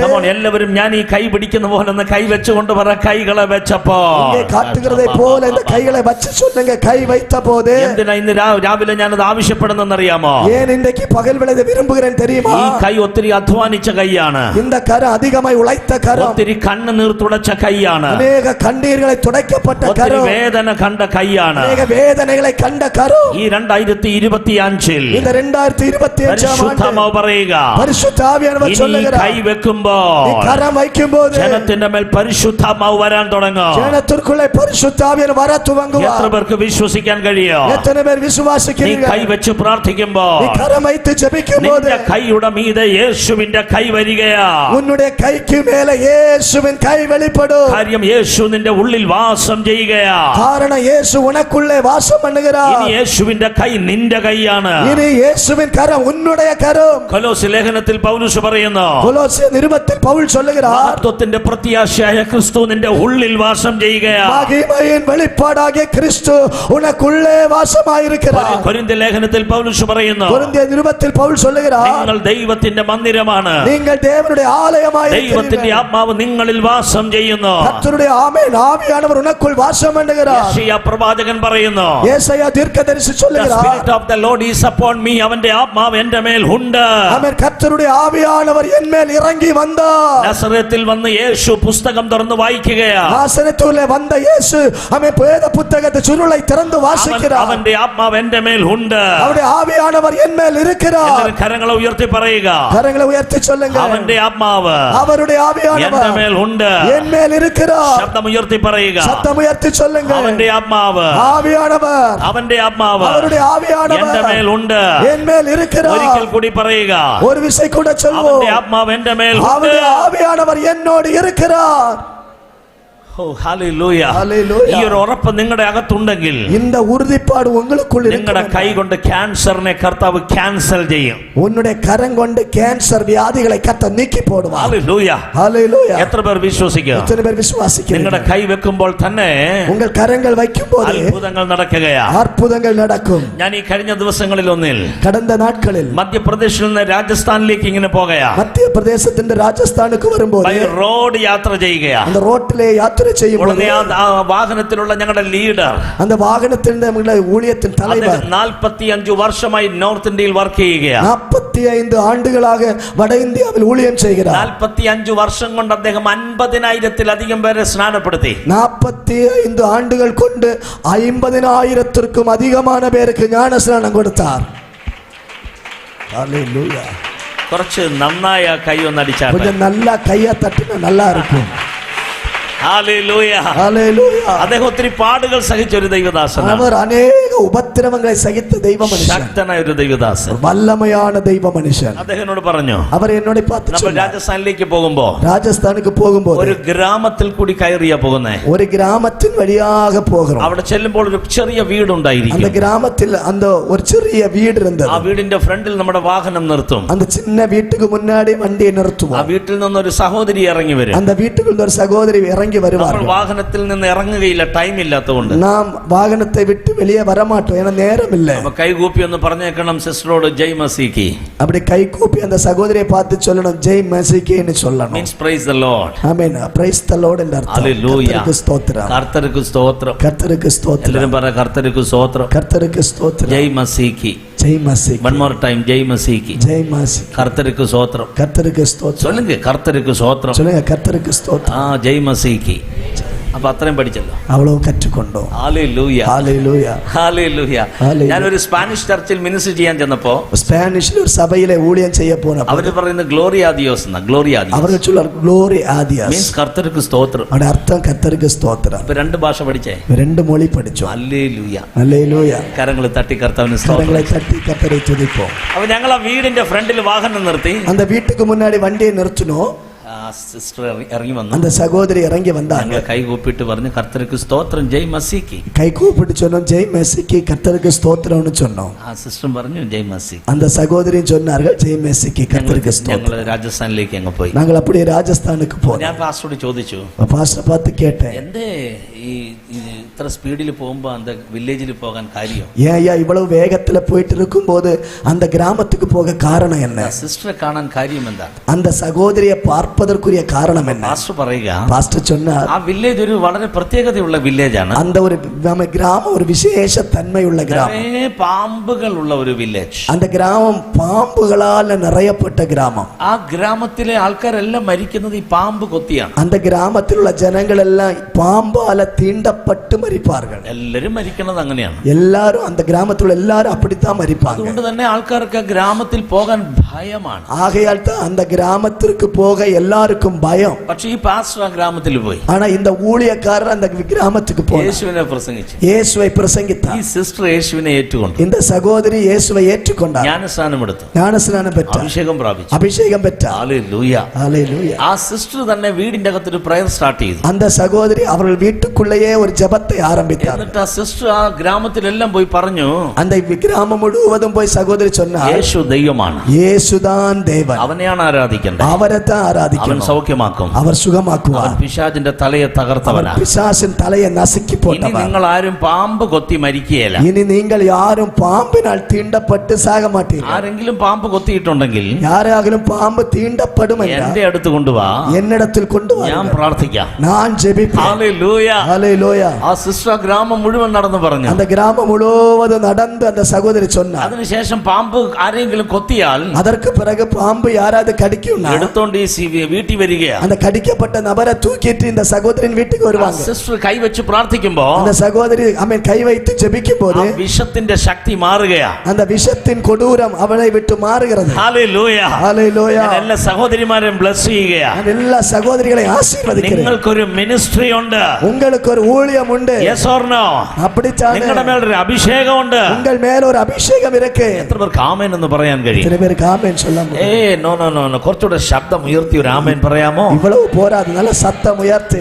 നിങ്ങൾക്ക് അഭിഷേകം ഇല്ലെന്നല്ലല്ലോ ഞാൻ പറഞ്ഞേ. உங்களுக்கு அபிஷேகம் இல்லை என்று நான் சொல்லலையே, ഉണ്ടെന്നല്ലേ പറഞ്ഞേ. உங்களுக்கு அபிஷேகம் இருக்குன்னு தானே சொன்னேன். എന്നിട്ട് നിങ്ങൾ മിണ്ടാതിരുന്നാൽ നിങ്ങൾക്ക് ഇല്ലെന്ന് പറഞ്ഞാൽ എന്ത് ചെയ്തേനെ? அப்படி இருந்தும் நீங்கள் அமைதியா இருந்தா இல்லைன்னு சொல்லாம என்ன சொல்ல முடியும்? എത്ര പേർ വിശ്വസിക്കും നിങ്ങൾക്കൊരു അഭിഷേകമുണ്ടെന്ന്? உங்களுக்குள்ள அபிஷேகம் இருக்கிறது எத்தனை பேர் விசுவாசிக்கிறீர்கள்? You have anointing. உனக்குள்ள அபிஷேகம் You have இருக்கிறது. authority. உங்களுக்கு அதிகாரம் നിങ്ങളുടെ இருக்கிறது. മേൽ ഒരു അധികാരം ദൈവം உங்களுக்குள்ள തന്നിട്ടുണ്ട്. கர்த்தர் அதிகாரம் നീ தந்திருக்கிறார். കൈവച്ചാൽ நீங்கள் கை வைத்தால் പാമ്പിന്റെ ശക്തി അവിടെ നിൽക്കും. பாம்பின் வல்லமை நின்றுவிடும். അന്ധകാര ശക്തി വിളകി മാറും. இருளின் வல்லமைகள் விலகி போகும். അല്പസമയം ആ കരമടിച്ച് അന്യഭാഷകളിൽ സ്തോത്രം ചെയ്യാമല്ലോ. சில நிமிடங்கள் கரங்களை தட்டி அந்நிய பாஷைகளை பேசி கர்த்தரை ஸ்தோத்திரிப்போம். ഇന്ന് രാവിലെ ദൈവം ചിലരെ അഭിഷേകം ചെയ്യട്ടെ. இப்போது சிலரை கர்த்தர் அபிஷேகிக்க போகிறார். ബംബ്ല ഭാസ്കര ചാസ്റ്റിബി. ഓ ഹല്ലേലൂയ. കൈ വെച്ചപ്പോൾ തന്നെ ശമരിയർ പരിശുദ്ധാത്മാവിനാൽ നിറഞ്ഞു. കൈ வைத்த உடனே சமாரியா பட்டணத்தில் உள்ளவர்கள் பரிசுத்தாவினால் നിങ്ങൾ நிரப்பப்பட்டார்கள். ആ ദൈവദാസന്മാരെ ഒന്ന് ശ്രദ്ധിച്ചേ. அந்த ஊழியக்காரர்கள் வேண்டி கவனித்து ഞങ്ങൾ பாருங்கள். രണ്ടുപേരും ഇവിടെ നിൽക്കുന്ന പോലെ പത്രോസും യോഹന്നാനും അവിടെ എത്തി. நாங்கள் ரெண்டு பேரும் இங்கே நிற்கிறது போல பவுலும் யோவானும் அங்கே நிற்கிறார். അവിടെ മിനിസ്ട്രി ആരംഭിച്ചത് ആരാണ്? அங்கே ஊழியம் ஆரம்பித்தது யாரு? ഫിലിപ്പോസ് ആണ്. பிலிப்பு. സത്യത്തിൽ ആ സഭ ആരുടെയാണ്? உண்மையாகவே அந்த பட்டணத்திற்கு சபை யாருடையது? പത്രോസിന്റെയാ? பேதுருடையதா? നോ. ഇല്ല. യോഹന്നാന്റെയാ? யோவானுடையதா? നോ. இல்லை. അവിടെ ആരാ വേല ആരംഭിച്ചേ? அங்கே கர்த்தருடைய ஊழியத்தை ஆரம்பித்தது யாரு? சொல்லுங்க. ഫിലിപ്പോസ്. பிலிப்பு. ഫിലിപ്പോസ് പോയാണ് അവിടെ വേല ആരംഭിച്ചേ. பிலிப்பு அந்த பட்டணத்தில் போல் கர்த்தருடைய ஊழியத்தை ஆரம்பித்தார். 8-ാം അധ്യായത്തിലെ കാര്യം ഞാൻ ഈ പറയണേ. அப்போஸ்தலர் நடபடிகள் 8ஆம் அதிகாரத்தில் இருக்கிற காரியத்தை தான் சொல்லுங்க. ഫിലിപ്പോസ് എന്ന് യേശുവിനെ പ്രസംഗിച്ചു. பிலிப்பு இயேசுவை பிரசங்கித்தார். ജനമെല്ലാം ഫിലിപ്പോസിന്റെ അടുത്ത് വന്നു. ஜனங்கள் எல்லாம் பிலிப்புவினிடத்தில் வந்தார்கள். അപ്പൊ അവിടെ സഭ ആരംഭിക്കുകയാ. அங்கே சபை ஆரம்பித்தார். ജനമെല്ലാം വരാൻ തുടങ്ങി. எல்லாரும் வர ஆரம்பித்தாங்க. പത്രോസും യോഹന്നാനും വന്ന് കൈവച്ചപ്പോ பேதுருவும் யோவானும் வந்து கைகளை வைத்த போது ജനമെല്ലാം പരിശുദ്ധാത്മാവിനാൽ നിറയാൻ ஜனங்கள் തുടങ്ങി. பரிசுத்த ஆவியினால் நிரப்பப்பட்டார்கள். നിങ്ങൾ ശ്രദ്ധിക്കുക, கவனியுங்கள். ഫിലിപ്പോസ് കൈവച്ചാലും നിറയത്തില്ലായിരുന്നു അവർ. பிலிப்பு கை வைத்தாலும் அவர்கள் நிரப்பப்பட மாட்டார்களா? Yes or no? ഓരോരുത്തരുടെ മിനിസ്ട്രി ഒരുപോലെയല്ല, വ്യത്യസ്തമാണ്. ஒவ்வொருடைய ஊழியம் ஒன்று போல் உள்ளதல்ல, வித்தியாசமானது. ഹല്ലേലൂയ. ഹല്ലേലൂയ. ഫിലിപ്പോസ് എന്ന് പ്രീച്ച് ചെയ്തപ്പോ பிலிப்பு பிரசங்கித்த போது അശുദ്ധാത്മാക്കൾ മാറാൻ തുടങ്ങി. அசுத்த ஆவிகள் விலகி போனது. പത്രോസും യോഹന്നാനും വന്നപ്പോ ஆனா பேதுரு யோவானும் வந்த போது വിധിക്കപ്പെട്ടവർ ആത്മാവിനാൽ നിറയാൻ തുടങ്ങി. விடுதலை பெற்றவர்கள் ஆவியினால் நிரப்பப்பட்டார்கள். സഭ തിരിച്ചറിയണം, சபை அறிந்து கொள்ள வேண்டும், എപ്പോഴും ഒരേ ശുശ്രൂഷയല്ല, எப்போதும் ஒரே ஊழியம் அல்ல. ஊழியமல்ல நடைபெறுவது. ശുശ്രൂഷ മാത്രം നടന്നുകൊണ്ടിരുന്ന ஒரே விதமான ஊழியம் நடைபெற்றால் ഓട്ടോമാറ്റിക്കായി നാം ട്രഡീഷൻ ആയി പോകും. நாம் அப்படியே ஒரு ஸ்தோத்திர பாரம்பரியமாய் மாறிவிடுவோம். ചരിത്രമായി മാറാനാ ദൈവം നമ്മെ അഭിഷേകം ചെയ്തത്. നമ്മെ ഒരു வரலாற்றாய் மாற்றுவதற்கு கர்த்தர் அபிஷேகித்தார். എന്റെ മിനിസ്ട്രി അല്ല ഈ കർത്തൃദാസന്റെ മിനിസ്ട്രി. என்னுடைய ஊழியம் அல்ல இவருடைய ஊழியம். ഞങ്ങളുടെ രണ്ടുപേരുടെ മിനിസ്ട്രി അല്ല ഈ മേടയിൽ ഇരിക്കുന്നവരുടെ മിനിസ്ട്രി. எங்கள் രണ്ടുപേരുടെ ஊழியம் அல்ல மேடையில் இருக்கிறவருடைய ஊழியம். ആത്മാവ് ഒന്നാണെങ്കിലും വരങ്ങളിൽ വ്യത്യാസമുണ്ട്. ആവിയാനവർ ഒരുവരായിരുന്നാൽ വരങ്ങളിൽ വ്യത്യാസമുണ്ട്. എത്ര പേർക്ക് ആമേൻ എന്ന് പറയാൻ കഴിയും? എത്ര പേർക്ക് ആമേൻ ചൊല്ല முடியும்? Hallelujah hallelujah. നിങ്ങളുടെ അടുത്തിരിക്കുന്ന വ്യക്തിയെ പോലെ തന്നെയാ നിങ്ങളെങ്കിൽ, ഉങ്ങളുടെ പക്കത്തിൽ ഇരിക്കുന്ന നബரை പോലെത്താൻ നീങ്ങളും என்றால், രണ്ടുപേരുടെ ആവശ്യം ഒരു സ്ഥലത്തുണ്ടാകുമോ? ആമേൻ. രണ്ടുപേരുടെ தேவை ഒരിടത്തിൽ ഇരിപ്പതില്ല. വിളി എന്താണെന്ന് തിരിച്ചറിയുക. അழைப்பு என்ன என்பதை നിങ്ങൾ അറിந்து കൊള്ള வேண்டும். ഞാൻ ഇവിടെ വന്ന ആദ്യത്തെ മെസ്സേജ് മുതൽ ആവശ്യപ്പെടുന്നുണ്ട്, കൺഫേം യുവർ കോളിംഗ്. நான் இங்கே வந்து துவங்கிய முதல் பிரசங்கத்திலிருந்தே பரிசுத்தாவின் பேசுகிறவருடைய அழைப்பை உறுதிப்படுத்து. പത്രോസും യോഹന്നാനും കൈവച്ചപ്പോ, பேதுருவும் யோவானும் கைகளை வைத்தபோது ദൈവശക്തി വ്യാപരിക്കാൻ തുടങ്ങി. கர்த்தருடைய வல்லமை வியாபரிக்க ஆரம்பித்தது. പരിശുദ്ധാത്മാവിനാൽ നിറയാൻ തുടങ്ങി. பரிசுத்தாவியினால் அவர்கள் நிரப்பப்பட்டார்கள். യഹൂദന് വേണ്ടാത്ത ശമരിയ ജാതി എന്ന് പരിശുദ്ധാത്മാവിനാൽ നിറയുകയാണ്. யூதனுக்கு தேவையில்லாத சமரியா பட்டணத்தில் உள்ளவர்கள் இன்றைக்கு ஆவி நிறைவோடு நிரப்பப்படுகிறார்கள். 25 വാക്യം വായിക്കുമ്പോ, 25வது വചനത്തെ വാസിക്കുമ്പോൾ, കർത്താവിന്റെ വചനം പ്രസംഗിച്ച ശേഷം ശമരിയക്കാരുടെ അനേകം ഗ്രാമങ്ങളിൽ സുവിശേഷം അറിയിച്ച് യെരൂശലേമിലേക്ക് മടങ്ങിപ്പോയി. அவர்கள் கர்த்தருடைய வசனத்தை சாட்சியாய் அறிவித்து சொன்ன பின்பு சமாரியாவில் அநேக கிராமங்களில் சுவிசேஷத்தை பிரசங்கித்து எருசலேமுக்கு திரும்பி வந்தார்கள். 26 വാക്യം വായിക്കുമ്പോ, 26வது வசனத்தை வாசிக்கும்போது പ്രധാനപ്പെട്ട ഒരു വചനമാണ്. முக்கியமான வசனம். അവിടെ വായിക്കുന്നത് ഇങ്ങനെയാണ്. இப்படி வாசிக்கிறோம். കർത്താവിന്റെ ദൂതൻ ഫിലിപ്പോസിനോട് പറയുക, கர்த்தருடைய தூதன் பிலிப்புவை பார்த்து சொல்லுகிறார், പെട്ടെന്ന് ഇവിടുന്ന് പോകണം. ஆமென். நீ திடீரென்று இங்க இடத்திலிருந்து போ. നീ എങ്ങോട്ടാ പോകണ്ടേ? நீ எங்கே போகணும்? ഗാസയിലേക്ക് പോകണം. ഗസ காசா பட்டணத்திற்கு போகணும். ആരുമില്ലാത്തൊരു സ്ഥലമാണത്. காசா பட்டணம் யாருமே இல்லாத ஒரு பட்டணம். പെട്ടെന്ന് അങ്ങോട്ട് പോകണം. நீ உடனடியாக போக வேண்டும். ഇപ്പൊ നിങ്ങൾ ഫിലിപ്പോസിന്റെ അറ്റ്മോസ്ഫിയർ ഒന്ന് ചിന്തിച്ചേ. இப்போ பிலிப்பினுடைய நிலைமை ஒன்னு யோசிச்சு பாருங்க. ശമരിയ പട്ടണം മുഴുവൻ ഇളകി ഫിലിപ്പോസിന്റെ അടുത്ത് വന്നിരിക്കുക. சமாரியா பட்டணத்துள்ள எல்லாரும் கூடி பிலிப்பினிடத்தில் வந்தார்கள். എല്ലാവരുടെയും നടുവിൽ നിൽക്കുമ്പോ, எல்லா கூட்டத்தின் நடுவில் பிலிப்பு நிற்கும்போது കർത്താവ് പറയുക, இயேசு சொல்லுகிறார், ഗാസയിലേക്ക് പോകണം. நீ காசாவுக்கு போ. ട്രാൻസ്ഫർ. ശമരിയ സഭയിൽ നിന്ന് ട്രാൻസ്ഫർ ഗാസയിലേക്ക്. சமாரியா சபையிலிருந்து ஒரு இடமாற்றம் காசா பட்டணத்திற்கு. ഹല്ലേലൂയ. அல்லேலூயா. അവിടെ സഭയില്ല, அங்கே சபை இல்லை, ആത്മാക്കളില്ല, அங்கே ஆத்துமாக்களும் ഒരു இல்லை, മനുഷ്യൻ പോലും ഇല്ലെന്ന് അവിടെ വായിക്കുന്നത്. ஒரு மனிதனும் இல்லாத இடம் என்று பைபிள் சொல்லுது. മലയാള ബൈബിളിൽ നിർജ്ജനം എന്ന് വെച്ചാൽ ജനമില്ലാത്ത സ്ഥലം. ஆமென். அது ஜனங்கள் இல்லாத வெறுமையாக்கப்பட்ட இடம், வனாந்தரமான இடம். വനാന്തരமான ഇടം. வனாந்தரமான இடம். ഇതെന്തൊരു ട്രാൻസ്ഫർ ആണ്. இது என்ன ஒரு இடமாற்றம். ഹല്ലേലൂയ.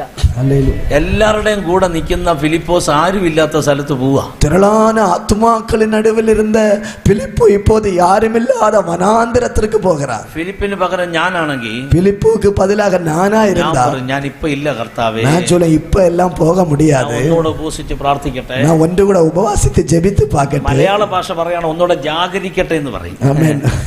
വേണ്ട, അത് ഞാൻ കൊള്ളാം. ആമേൻ. ഹല്ലേലൂയ. ഒന്നുകൂടെ ഞാൻ പ്രാർത്ഥിക്കട്ടെ, ഒന്നുകൂടെ ഞാൻ ജപിക്കട്ടെ, ഒന്നുകൂടെ ഉപവാസം ഇരുന്ന് പ്രാർത്ഥിക്കട്ടെ. ഒന്നുകൂടെ ഞാൻ ഉപവാസിച്ച് ജപിക്കട്ടെ. ദൈവശബ്ദം തന്നെയാണോ? ഇത് കർത്തരുടെ സത്തം താനാ. ഇത്രയും വലിയ കൂട്ടത്തിന്റെ നടുവിൽ നിന്ന് ആരുമില്ലാത്ത സ്ഥലത്തോട്ട് പോകാൻ പറയുന്നത് ദൈവശബ്ദമാണോ? இவ்வளவு திரளான ஜனங்கள் நடுவிலிருந்து யாருமில்லாத வனாந்தரத்துல பிரசங்கிக்க போகணும்னு சொன்னா இது ஒரு தெய்வ சத்தம். உண்மையிலே கர்த்தருடைய சத்தம் தானா?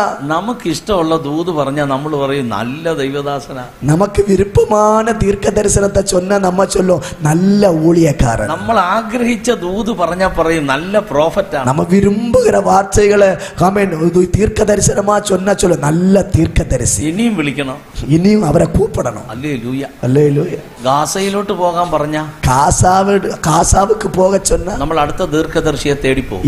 வேறொரு தீர்க்க தரிசியை தேடுவோம். അവിടെ ചെല്ലുമ്പോ അവര് പറയും അതെ ഗാസയിലോട്ട് പോകണം. அந்த தீர்க்க தரிசனம் சொல்லுவா நீ காசாவுக்கு தான் போகணும். പറ്റുകയില്ല, முடியாது. കാര്യം അവിടെ ആരും ഇല്ല. காரணம் அங்க யாரும் இல்லை. ഇവിടെയാ ഫിലിപ്പോസിന് സലാം കൊടുക്കണ്ട, സല്യൂട്ട് കൊടുക്കണ്ട, വന്ദനം ചൊല്ലണ്ട. இந்த இடத்தில் தான் நான் பிலிப்புவை வாழ்த்த வேண்டும். ഹല്ലേലൂയ. அல்லேலூயா. താൻ പറഞ്ഞു ഞാൻ പോകാം. அவர் சொன்ன நான் போகிறேன். ഏത് സ്ഥലമാണ്? எந்த இடம்? ഗാസ. ഗാസ. ഏതാണ് ഈ ഗാസ? ഏത് இந்த ഗാസ? Book of Judges. ആമേൻ. യാത്രാഗമത്തിൻ പുസ്തകം. ന്യായാധിപന്മാരുടെ പുസ്തകം. ന്യായാധിപതികളിൻ പുസ്തകം. ന്യായാധിപന്മാരുടെ പുസ്തകത്തിൽ ന്യായാധിപതികളിൻ പുസ്തകത്തിൽ സാംസൺ ഗാസയിൽ പോയി. സിംസോൻ ഗാസാവുക്ക് പോനാ. പഴയ നിയമത്തിലെ ശിംശോൻ തകർന്ന സ്ഥലമാ ഗാസ. പഴയ ഏർപ്പാട്ടിലെ സിംസോൻ ഉടയ്ക്കപ്പെട്ട തകർക്കപ്പെട്ട ഇടം ഗാസ. പഴയ നിയമത്തിലെ സാംസൺ തകർന്ന സ്ഥലത്തേക്ക് പുതിയ നിയമത്തിലെ ഫിലിപ്പിനെ അയക്കുകയാ. പഴയ ഏർപ്പാട്ടിലെ സിംസോൻ തകർക്കപ്പെട്ട് വീഴ്ത്തപ്പെട്ട ഇടത്തിലെ இப்பொழுது கர்த்தர் பிலிப்புவை அனுப்புகிறார். ഞാൻ നിങ്ങളെ നോക്കി പ്രവചിക്കുകയാണ്. உங்களை பார்த்து தீர்க்க தரிசனமாய் சொல்லுகிறேன். സമയം നിങ്ങൾ തകർന്ന സ്ഥലത്ത് തന്നെ നിങ്ങൾ പണിയപ്പെടാൻ പോകുകയാ. ஒரு நாள் நீங்கள் தகர்க்கப்பட்டு அழிக்கப்பட்ட அதே இடத்தில் தான் கர்த்தர் உங்களை கட்டி எழுப்ப போகிறார். പല സ്ഥലങ്ങളിലെ പിശാചിന്റെ അധികാരങ്ങൾ ചെറുതല്ല. പല ഇടങ്ങളിലെ പിശാചുடைய கிரியைகள் சின்னவைகளாக அல்ல. ഞാൻ നിങ്ങളെ നോക്കി പ്രവചിക്കുന്നു. உங்களை பார்த்து சொல்லுகிறேன். പലരും അവിടെ തകർന്നു കാണാം. അനേകർ அந்த இடத்தில் தகர்க்கப்பட்டிருக்கலாம். നീ അവിടെ ജയിക്കാൻ പോകുകയാ. நீ உன்னை கொண்டு கர்த்தர் அந்த இடத்தில் ஜெயிக்க வைக்க போகிறார். പലരും അവിടെ തോൽവി അടഞ്ഞു കാണാം. அநேகர் அந்த பட்டணத்தில் தோற்று போயிருக்கலாம். നീ അവിടെ ജയിക്കാൻ പോകുകയാ. ஆனா உன்னை கர்த்தர் ஜெயமெடுக்க வைக்க போகிறார். ഞാൻ നിങ്ങളോട് ഈ ദൂത് പറയുന്നത്. நான் உங்களை பார்த்து தீர்க்க தரிசனமாய் சொல்லுகிறேன். റിലേറ്റീവ്സ് പലരും അവിടെ തകർന്നു കാണാം. உங்களுடைய உறவினர்கள் பலரும் தோற்று போயிருக்கலாம். നിങ്ങൾ അവിടെ ജയിക്കാൻ പോകുകയാ. ஆனால் நீங்கள் அங்கே ஜெயமெடுக்க போகிறீர்கள். തലമുറ അവിടെ ജയിക്കാൻ പോകുകയാ. உங்கள் பிள்ளைகள் ஜெயிக்க போகிறார்கள். അതേ സ്ഥലത്ത് ജയിക്കാൻ പോകുകയാ. அதே இடத்தில் ஜெயிக்க അതേ போகிறீர்கள். രാജ്യത്ത് ജയിക്കാൻ പോകുകയാ. அதே தேசத்தில் ஜெயிக்க അതേ போகிறீர்கள். പട്ടണത്തിൽ ജയിക്കാൻ പോകുകയാ. அந்த பட்டணத்திலே ஜெயிக்க എത്ര போகிறீர்கள். പേർക്ക് അത് റിസീവ് ചെയ്യാൻ எத்தனை കഴിയും? பேருக்கு அதை ஏற்றெடுக்க முடியும்? പലരുടെയും മിനിസ്ട്രി അവിടെ പരാജയപ്പെട്ട് കാണും. அநேகருடைய ஊழியம் அங்கே தோற்று போயிருக்கலாம். നിന്റെ മിനിസ്ട്രി അവിടെ ജയിക്കാൻ പോകുകയാ. ஆனா உன்னுடைய ஊழியம் அங்கே ஜெயம் எடுக்க போகிறது. പലരും അവിടെ നിന്ന് തിരിച്ചു പോന്ന് കാണും. அநேகர் அந்த இடத்தை விட்டு திரும்பி നീ ആ போயிருக்கலாம். സ്ഥലത്ത് ജയിക്കാൻ പോകുകയാ. ஆனா நீ அந்த இடத்துல வெற்றி படைய போகிறாய். വായ തുറന്നൊരു ഹാലേലൂയ പറയാമോ? வாய் திறந்து ஒரு அல்லேலூயா சொல்லுங்க பார்க்கலாம். ഞാൻ ഈ പറയുന്ന മലയാളമോ ഈ കർത്തൃദാസൻ പറയുന്ന തമിഴോ നിങ്ങൾക്ക് മനസ്സിലാകുന്നുണ്ടോ? நம்ம இந்த மலையாளமோ தமிழோ உங்களுக்கு புரிகிறதா?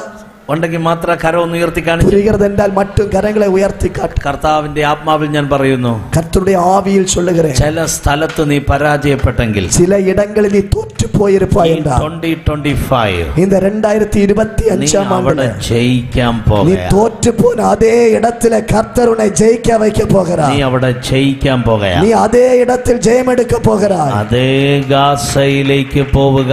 அதே காசாவுக்கு நேராய் போ. പഴയ നിയമത്തിൽ ഒരു മനുഷ്യന്റെ കണ്ണ് കുത്തി പൊട്ടിച്ചു കാണും. பழைய ஏற்பாட்டிலே ஒரு மனிதனுடைய கண் அவன் குத்தி உடைக்கப்பட்டடம். ഇത് പഴയ നിയമമല്ല, ഇത് പുതിയ നിയമമാണ്. இது பழைய ஏற்பாடல்ல, இது புதிய ஏற்பாடு. അപ്പോസ്തല പ്രവൃത്തി 2-ാം അധ്യായം 1 മുതൽ 4 വരെ. அப்போஸ்தலர் நடபடியின் புத்தகம் 2-ஆம் அதிகாரம் 1 முதல் 4 വരെ. അഗ്നി ജ്വാല പോലെ പിളർന്നിരിക്കുന്ന നാവുകൾ അവർ കണ്ടു. அக்கினிமயமான நாவுகளை அவர்கள் கண்டார்கள். ഇത് സാംസന്റെ കണ്ണല്ല, இது சிம்சோனுடைய கண்கள் அல்ல, അഗ്നിയുടെ കണ്ണാണ്. இது அக்கினிமயமான கண்கள். എത്ര പേർ ആമേൻ എന്ന് പറയാം? எத்தனை பேர் ஆமென் சொல்ல முடியும்? ഹല്ലേലൂയ. அல்லேலூயா. ഫിലിപ്പ് നേരെ ഗാസയിലേക്ക് പോയി. பிலிப்பு நேரடியாய் காசாவுக்கு ബൈബിൾ போனான். പറയുന്നു, வேதம் சொல்லுகிறது അവിടെ ചെന്നപ്പോ அவன் சொன்னபோது അവിടെ ഒരു രഥം വരികയാ. அங்கே ஒரு ரதம் வருகிறது. അവിടെ 27-28 വാക്യം വായിക്കുമ്പോൾ 27 28 വചനം വാസിക്കുമ്പോൾ എത്യോപ്യക്കാരനായ ഒരു മന്ത്രി എത്യോപ്യനാകിയ ഒരുവൻ താൻ കയ്യിൽ ഇങ്ങനെ യെശയ്യാ പ്രവാചകന്റെ ചുരുളൊക്കെ വായിച്ചു കൊണ്ടുപോകയാ. താൻ കൈകളിലെ യേശയ്യാ ദീർഘദർശന പുസ്തകത്തിൻ ചുരുളை വാസിച്ചു കൊണ്ടേ വരുகிறார். 29-ാം വാക്യം, 29-ஆம் വചനം. പെട്ടെന്ന് ആത്മാവ് ഫിലിപ്പോസിനോട് സംസാരിച്ചു. திடீரென்று ஆவியானவர் பிலிப்போடு பேசினார். നീ ആ തേരിനോട് ചേർന്ന് നടക്കാൻ പറഞ്ഞു. நீ அந்த ரதத்தோடு சேர்ந்து நடக்க சொன்னார். നടക്കാൻ പറഞ്ഞു. நட என்று சொன்னார். ചേർന്ന് നടക്കുക. அவன் சேர்ந்து நடந்தான். അപ്പൊ ഫിലിപ്പോസിന് നടക്കാവുന്ന വേഗതയേ ഉള്ളൂ ഈ തേരിന്. பிலிப்பு நடந்து போகிற அளவுக்கு வேகம்தான் இந்த ரதம் இருந்தது. Yes or no? அப்படித்தானே? ചേർന്ന് നടക്കാൻ പറഞ്ഞു. ரதத்தோடு சேர்ந்து நடக்க சொன்னார். 30-ാം വാക്യം, 30வது வசனம். ഫിലിപ്പോസ് ഓടി ചെല്ലുമ്പോൾ. பிலிப்பு ஓடி போய் சேர்ந்து. തമിഴിൽ അങ്ങനെയുണ്ടോ? ஓடி போய் சேர்ந்து. ആമേൻ. ஆமென். എന്തിനാ പുള്ളി ഓടാൻ തുടങ്ങിയത്? காரணம் பிலிப்பு ஓட காரணம் என்ன? ചേർന്ന് നടക്കാൻ വേണ്ടി താൻ ഓടുകയാ. சேர்ந்து நடப்பதற்காக அவர் ஓடுகிறார். ആത്മാവ് എന്താ പറഞ്ഞേ? ஆவியானவர் என்ன നീ சொன்னார்? ചേർന്ന് നടക്ക്. நீ சேர்ந்து நட. ആമേൻ. ആമേൻ. ഫിലിപ്പോസ് പെട്ടെന്ന് ഓടാൻ തുടങ്ങി. ഫിലിപ്പ് திடீரென்று ஓட ஆரம்பித்தார். എങ്ങോട്ടാ ഓടുന്നേ? എங்கே ഓടുகிறார்? തേരിന്റെ അടുക്കിലേക്ക്. രഥത്തിற்கு അരികാമയിൽ. ദൈവ ശബ്ദം കേട്ടുള്ള നിന്റെ ഓട്ടം കർത്താവ് കാണുകയാണ്. கர்த்தருடைய சத்தத்தை கேட்டு ஓடுகிற உன் ஓட்டத்தை கர்த்தர் காண்கிறார். ഹല്ലേലൂയ. ഹല്ലേലൂയ. നീ അവന്റെ ശബ്ദം കേട്ട് ആണ് ജീവിക്കുന്നതെങ്കിൽ கர்த்தருடைய சத்தத்தை கேட்டு நீ வாழ்வாய் என்றால் ഒരിക്കലും നീ ചീറ്റ് ചെയ്യപ്പെടുകയില്ല. ஒரு நாள் நீ ஏமாற்றப்பட மாட்டாய். അബ്രഹാമിനോട് ദൈവം പറഞ്ഞു, അബ്രഹാമെ பார்த்து கர்த்தர் சொன்னார், കാണിപ്പാനിരിക്കുന്ന ദേശത്തോട്ട് പോവുക. நான் காண்பிக்கும் தேசத்திற்கு நேராய் போ. അങ്ങനത്തെ ഒരു ദേശമുണ്ടോ? அப்படி ஒரு தேசம் இருக்கிறதா? ഓരോ നാടുകൾക്ക് ഓരോ പേരില്ലേ? ஒவ்வொரு நாட்டிற்கும் ஒவ்வொரு தேசத்திற்கும் ஒரு பெயர் இருக்கிறது. അബ്രഹാമിനോട് ദൈവം എന്താ പറഞ്ഞേ? അബ്രഹാമെ பார்த்து கர்த்தர் என்ன சொன்னார்? കാണിപ്പാൻ പോകുകയാണ് ആ ദേശം. நான் காண்பிக்கும் தேசம். അബ്രഹാം എന്താ ദൈവത്തോട് പറഞ്ഞേ? അബ്രഹാം ആണ്ടവരെ பார்த்து என்ன சொன்னார்? ക്ലിയർ ആയിട്ട് ആ നാടിന്റെ പേര് പറയാതെ ഞാൻ പോകില്ലെന്നല്ല പറഞ്ഞേ. தெளிவாக அந்த தேசத்தின் பெயரை நீர் சொல்லாமல் நான் போக மாட்டேன் என்று சொல்லவில்லை. അബ്രഹാമിന് ദൈവത്തെ വിശ്വാസമാണ്. അബ്രഹാം എന്നാൽ കർത്തருக்கு അവർക്ക് വിശ്വാസം ഉണ്ട്. അബ്രഹാം എന്താ ചെയ്തേ? അബ്രഹാം என்ன செய்தார்? ആദ്യം കൂടാരത്തിന്റെ അകത്തുനിന്ന് പുറത്തേക്ക് ഇറങ്ങി. കൂടാരത്തെ വിട്ട് അവർ വെളിയെ വந்தார். എന്ന് നിന്റെ കൂടാരത്തിൽ നിന്ന് നീ പുറത്തു വരുമോ? എന്റെ കൂടാരത്തെ വിട്ട് നീ വെളിയെ വരുവായോ? അന്ന് നീ പോകേണ്ട വഴി കർത്താവ് നിനക്ക് കാണിച്ചു തരും. അன்றைக்கு നീ പുറപ്പെട വേണ്ടിയ വഴിയെ കർത്തർ ഉനക്ക് കാണിച്ചു തരുവാർ. നീ നടന്നു വരുമ്പോ നീ നടന്നു വരുമ്പോൾ ജംഗ്ഷൻ കണ്ടു. ഒരു ജംഗ്ഷനെ பார்த்தார். നാലും കൂടുന്ന ഒരു വഴി. മുമ്പോട്ടുണ്ട്, പുറകോട്ടുണ്ട്, വലത്തോട്ടുണ്ട്, ഇടത്തോട്ടുണ്ട്. വലതു പക്കം ഇടതു പക്കം മുന്നേ പിന്നാടി വഴികൾ തിരുമ്പുകിற ഒരു ജംഗ്ഷനെ பார்க்கிறார். 4 വഴിയുള്ളൊരു ജംഗ്ഷൻ. 4 പാതകളുള്ള ജംഗ്ഷൻ. എങ്ങോട്ട് പോണ? എங்கே പോക வேண்டும்? ആരോടെങ്കിലും ചോദിക്കാൻ പറ്റുമോ? யார்கிட்ட கேட்க முடியுமா? കാണിപ്പാനിരിക്കുന്ന ദേശം ഏതാന്ന്?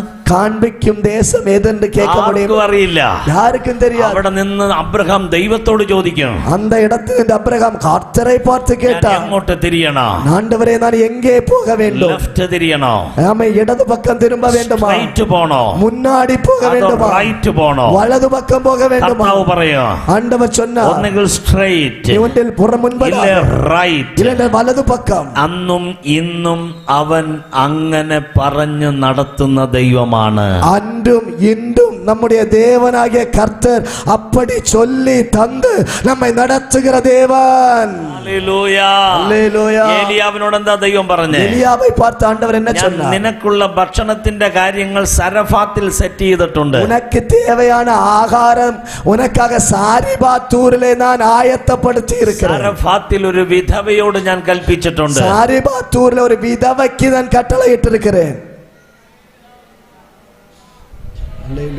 വിധവയുടെ പേര് പറഞ്ഞിട്ടില്ല, വിധവയുടെ പേർ ചൊല്ലല്ല, അഡ്രസ് പറഞ്ഞിട്ടില്ല, മുഖവരി ചൊല്ലല്ല. 2 കാര്യ പറഞ്ഞേ. 2 വിഷയം ചൊല്ല. 1 സ്ഥലം, 1 ഇടം, 2 ആള് വിധവയാണ്, 2 അവൾ ഒരു അടയാളം വിധവൈ.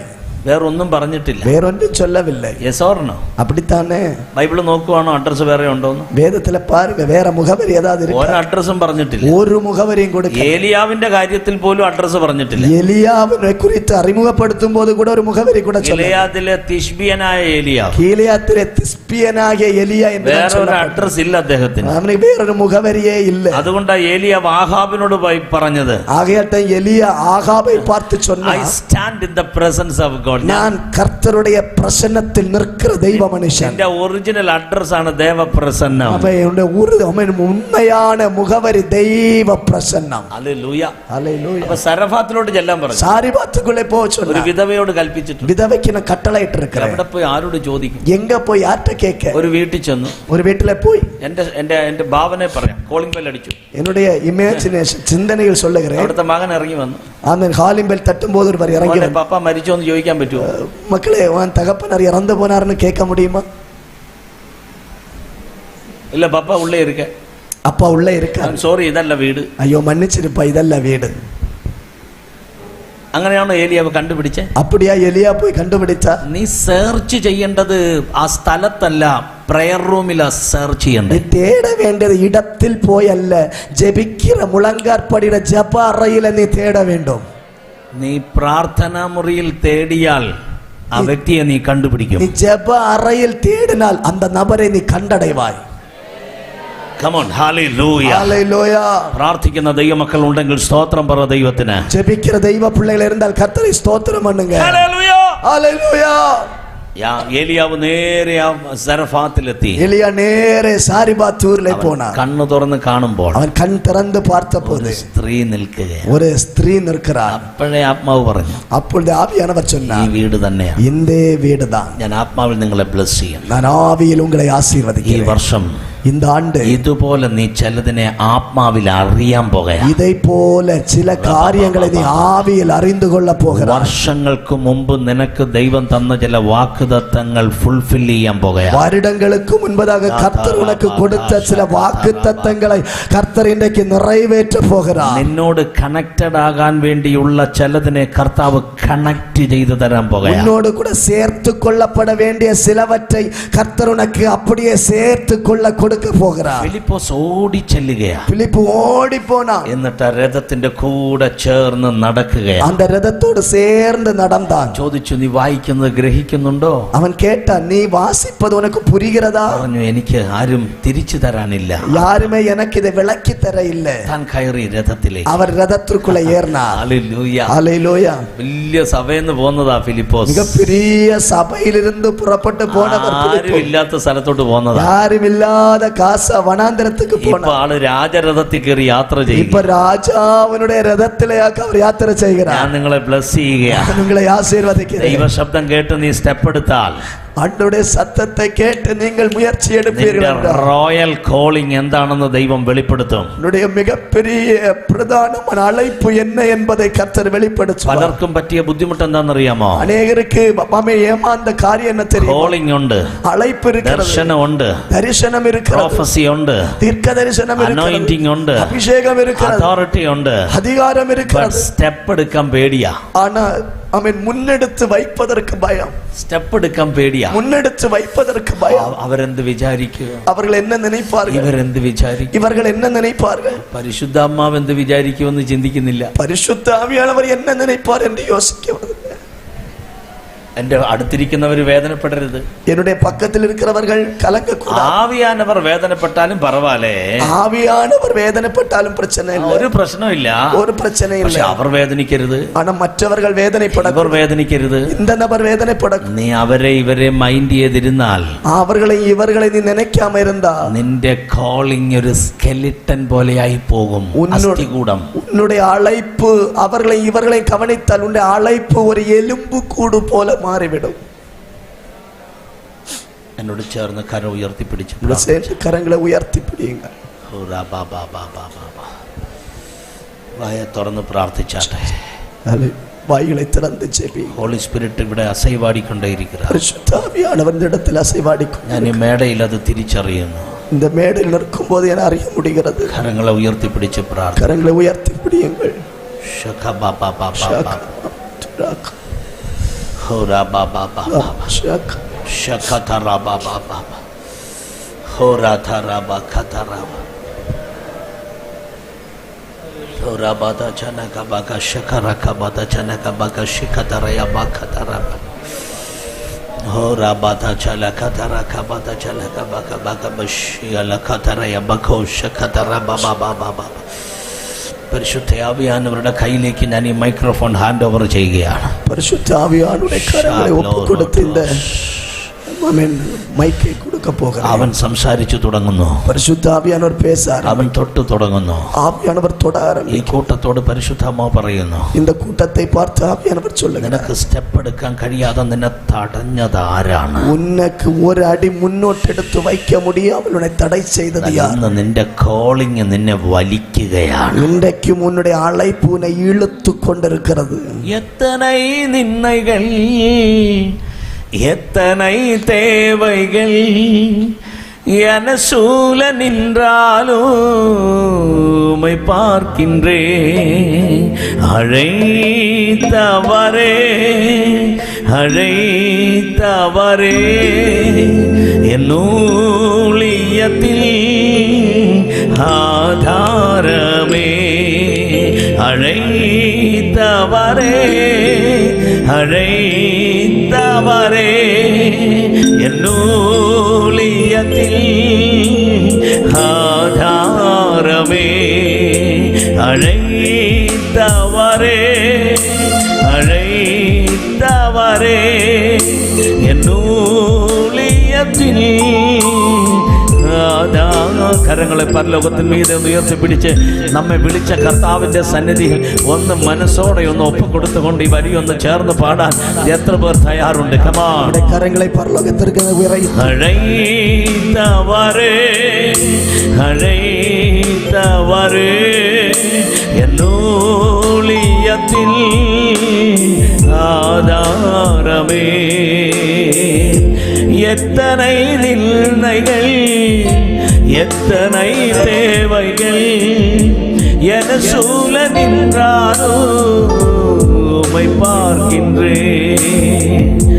எத்தனை நிந்தைகள் எத்தனை தேவைகள் என சூழ நின்றாரோ உம்மை பார்க்கின்றேன்.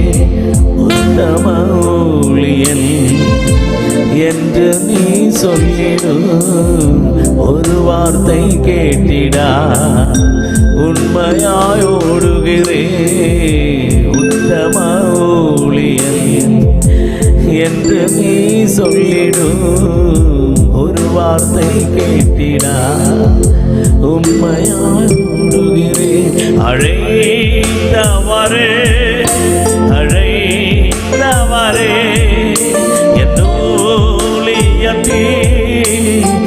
ஆதாரமே அழைத்தவரே அழைத்தவரே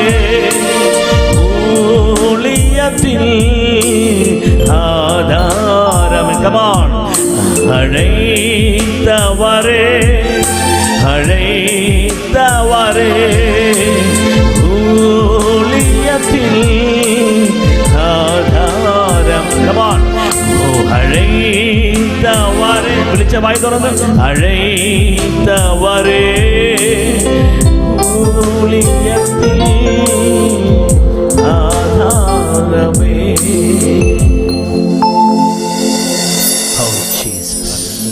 ബൈബിൾ പറയുന്നു, വേദം ചൊല്ലുகிறது, ഫിലിപ്പോസ് എത്യോപ്യക്കാരനാകുന്ന ഷണ്ണനെ സ്നാനപ്പെടുത്തി. ആമേൻ.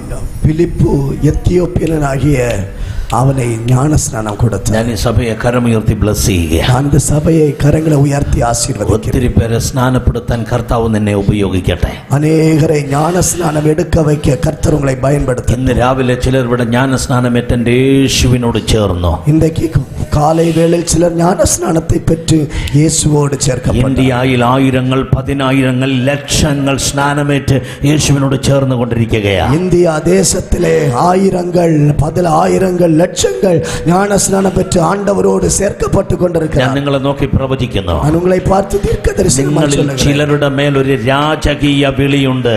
ഉങ്ങളിൽ ചിലർക്കുള്ളേ രാജരികമായ അழைப்பு. രാജകീയമായ വിളിയുള്ളവർ ഇതിന്റെ കത്തിരിപ്പുണ്ട്. രാജരികമായ അழைப்புള്ള ചിലർ ഇതിൽക്കുള്ള ഇരിக்கிறீர்கள். നിങ്ങളുടെ കാര്യമാണോ എന്ന് എനിക്കറിയില്ല.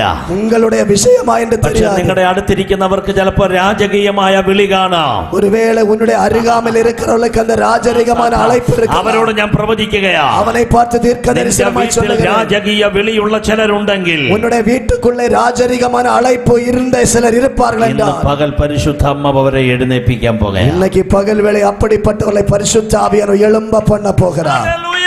ஹல்லேலூயா. ആമേൻ.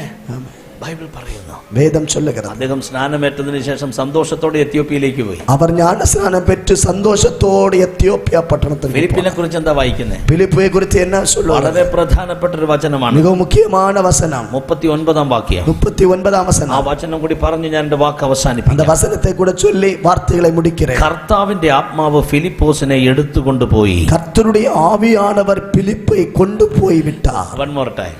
கர்த்தருடைய ஆவியானவர் பிலிப்பை கொண்டு போய் விட்டார். One more time. கர்த்தருடைய ஆவியானவர் பிலிப்பை கொண்டு போய் விட்டார். എല്ലാവരും ചേർന്ന് പറയുക, எல்லாரும் சேர்ந்து சொல்லுங்கள், கர்த்தருடைய ஆவியானவர் பிலிப்பை கொண்டு போய் விட்டார். One more time. கர்த்தருடைய ஆவியானவர் பிலிப்பை கொண்டு போய் விட்டார். അങ്ങനെ ഒരു ആത്മാവിന്റെ തലം അപ്പോസ്തല പ്രവൃത്തി കിടപ്പുണ്ട്. அப்படிப்பட்ட ஒரு கிரியை அப்போஸ்தல நடபடிகளுக்குள் இருக்கிறது. നമ്മൾ ചെയ്യുന്നത് മാത്രമല്ല, நாம் செய்வது மட்டுமல்ல. എന്താ വചനത്തിൽ വായിക്കുന്നേ? வேதத்தில் என்ன வாசிக்கிறோம்? കർത്തരുടെ ആവിയാനവർ ഫിലിപ്പോസിനെ എടുത്തുകൊണ്ടുപോയി. கர்த்தருடைய ஆவியானவர் பிலிப்பை கொண்டு போனார்.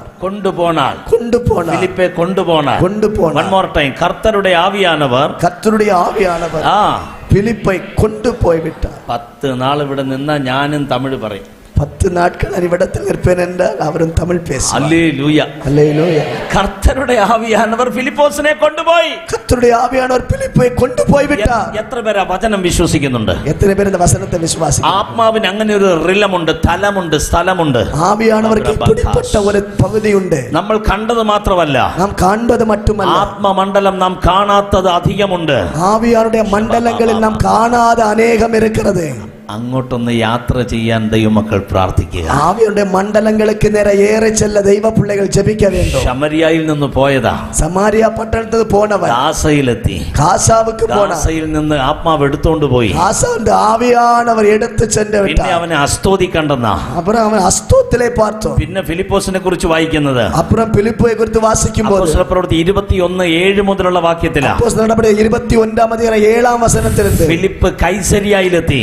ഫിലിപ്പ് കൈസരിയാവിലെ അവിടെ വീട് വെച്ച് പാർക്കുകയാ. അങ്ങ് വീട് കട്ടി വാഴ്ന്നിരുന്നാർ. തനിക്ക് 4 പെൺമക്കളുണ്ട്. തനിക്ക് 4 പെൺപിള്ളകൾ ഉണ്ടായിരുന്നു. 4 പേരും പ്രവചിക്കുകയാ. അവർ 4 പേരും ദീർഘദർശികളായിരുന്നു. വീട്ടിലാണ് പോൾ ചെന്നത്. அந்த வீட்டில் தான் பவுல் சென்றார். ആ വീട്ടിലാണ് ദീർഘദർശിയായ അഗബോസ് ചെന്നത്. அந்த வீட்டில் தான் தீர்க்கதரிசி அகபு சென்றார். ആ വീടിനെ നിങ്ങളൊന്ന് കണ്ടേ? அந்த வீட்டை வந்து பாருங்க. അപ്പൻ ഫിലിപ്പോസ്, അവൻ തകപ്പൻ ഫിലിപ്പ് സുവിശേഷകനാണ്. അവൻ സുവിശേഷകൻ. മക്കൾ 4 പേര് ദീർഘദർശന ആവിയുള്ളവർ. പിള്ളകൾ 4 പേർ ദീർഘദർശികൾ.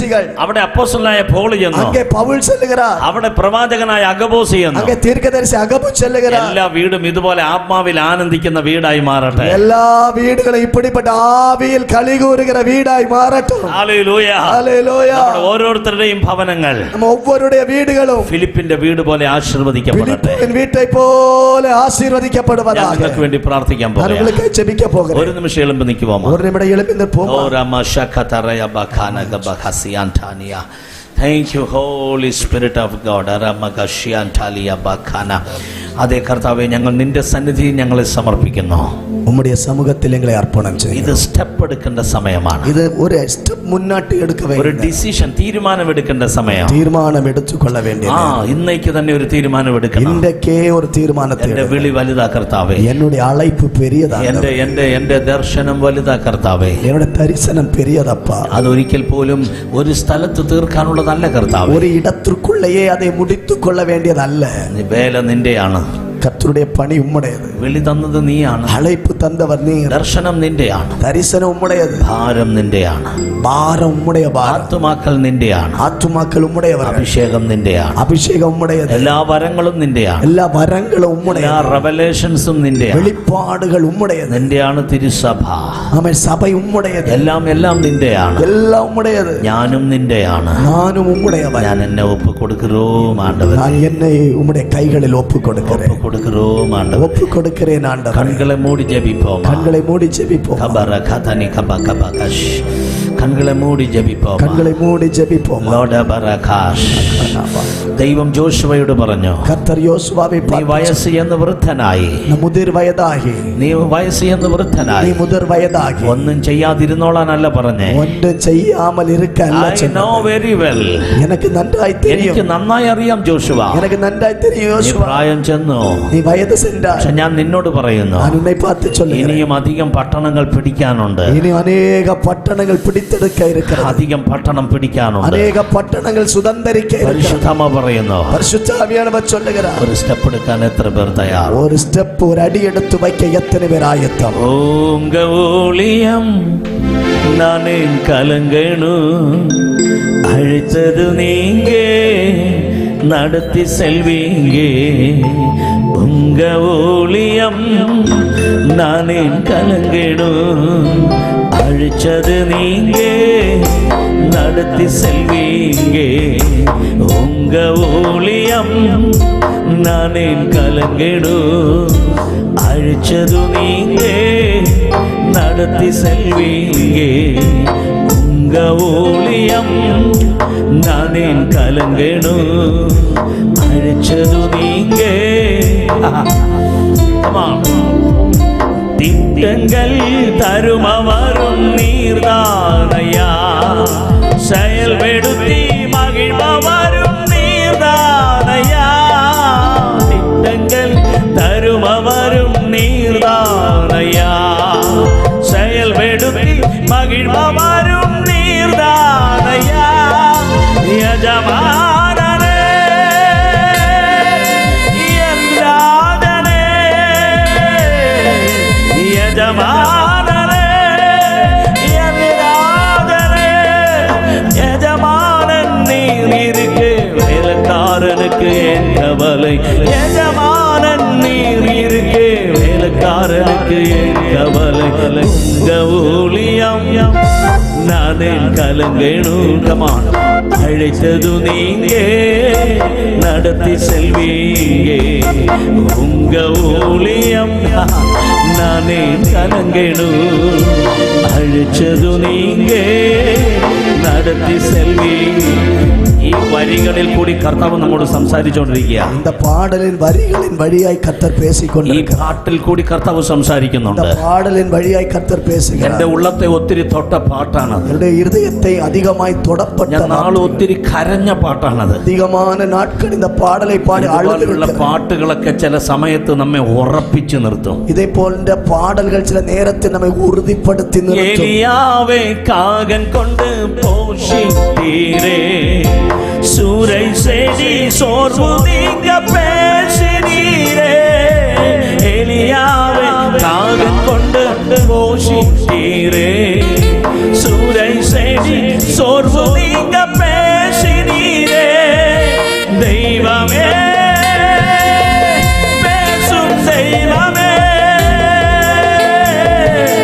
தெய்வமே பேசும் தெய்வமே எலியாவின் தேவனிற்கு எதுவும் என்னை அசைப்பதில்லை எலியாவின் தேவனிற்கு எதுவும் என்னை அசைப்பதில்லை உங்க ஊழியம் நானே கலங்கணும் அழித்தது நீங்க நடத்தி செல்வீங்க உங்க ஊழியம் நானே கலங்கணும் அழிச்சது நீங்க நடத்தி செல் Come on, one more time. உங்க ஊழியம் வாய் திறந்து பாடிங்க அக்கறைய பக்கோசியானா எலியாவை காகன் கொண்டு போஷித்தீரே சூரை செடி சோர்வு நீங்க பேசினீரே எலியாவை காகன் கொண்டு போஷித்தீரே சூரை செடி சோர்வு நீங்க பேசினீரே தெய்வமே பேசும் தெய்வமே தெய்வமே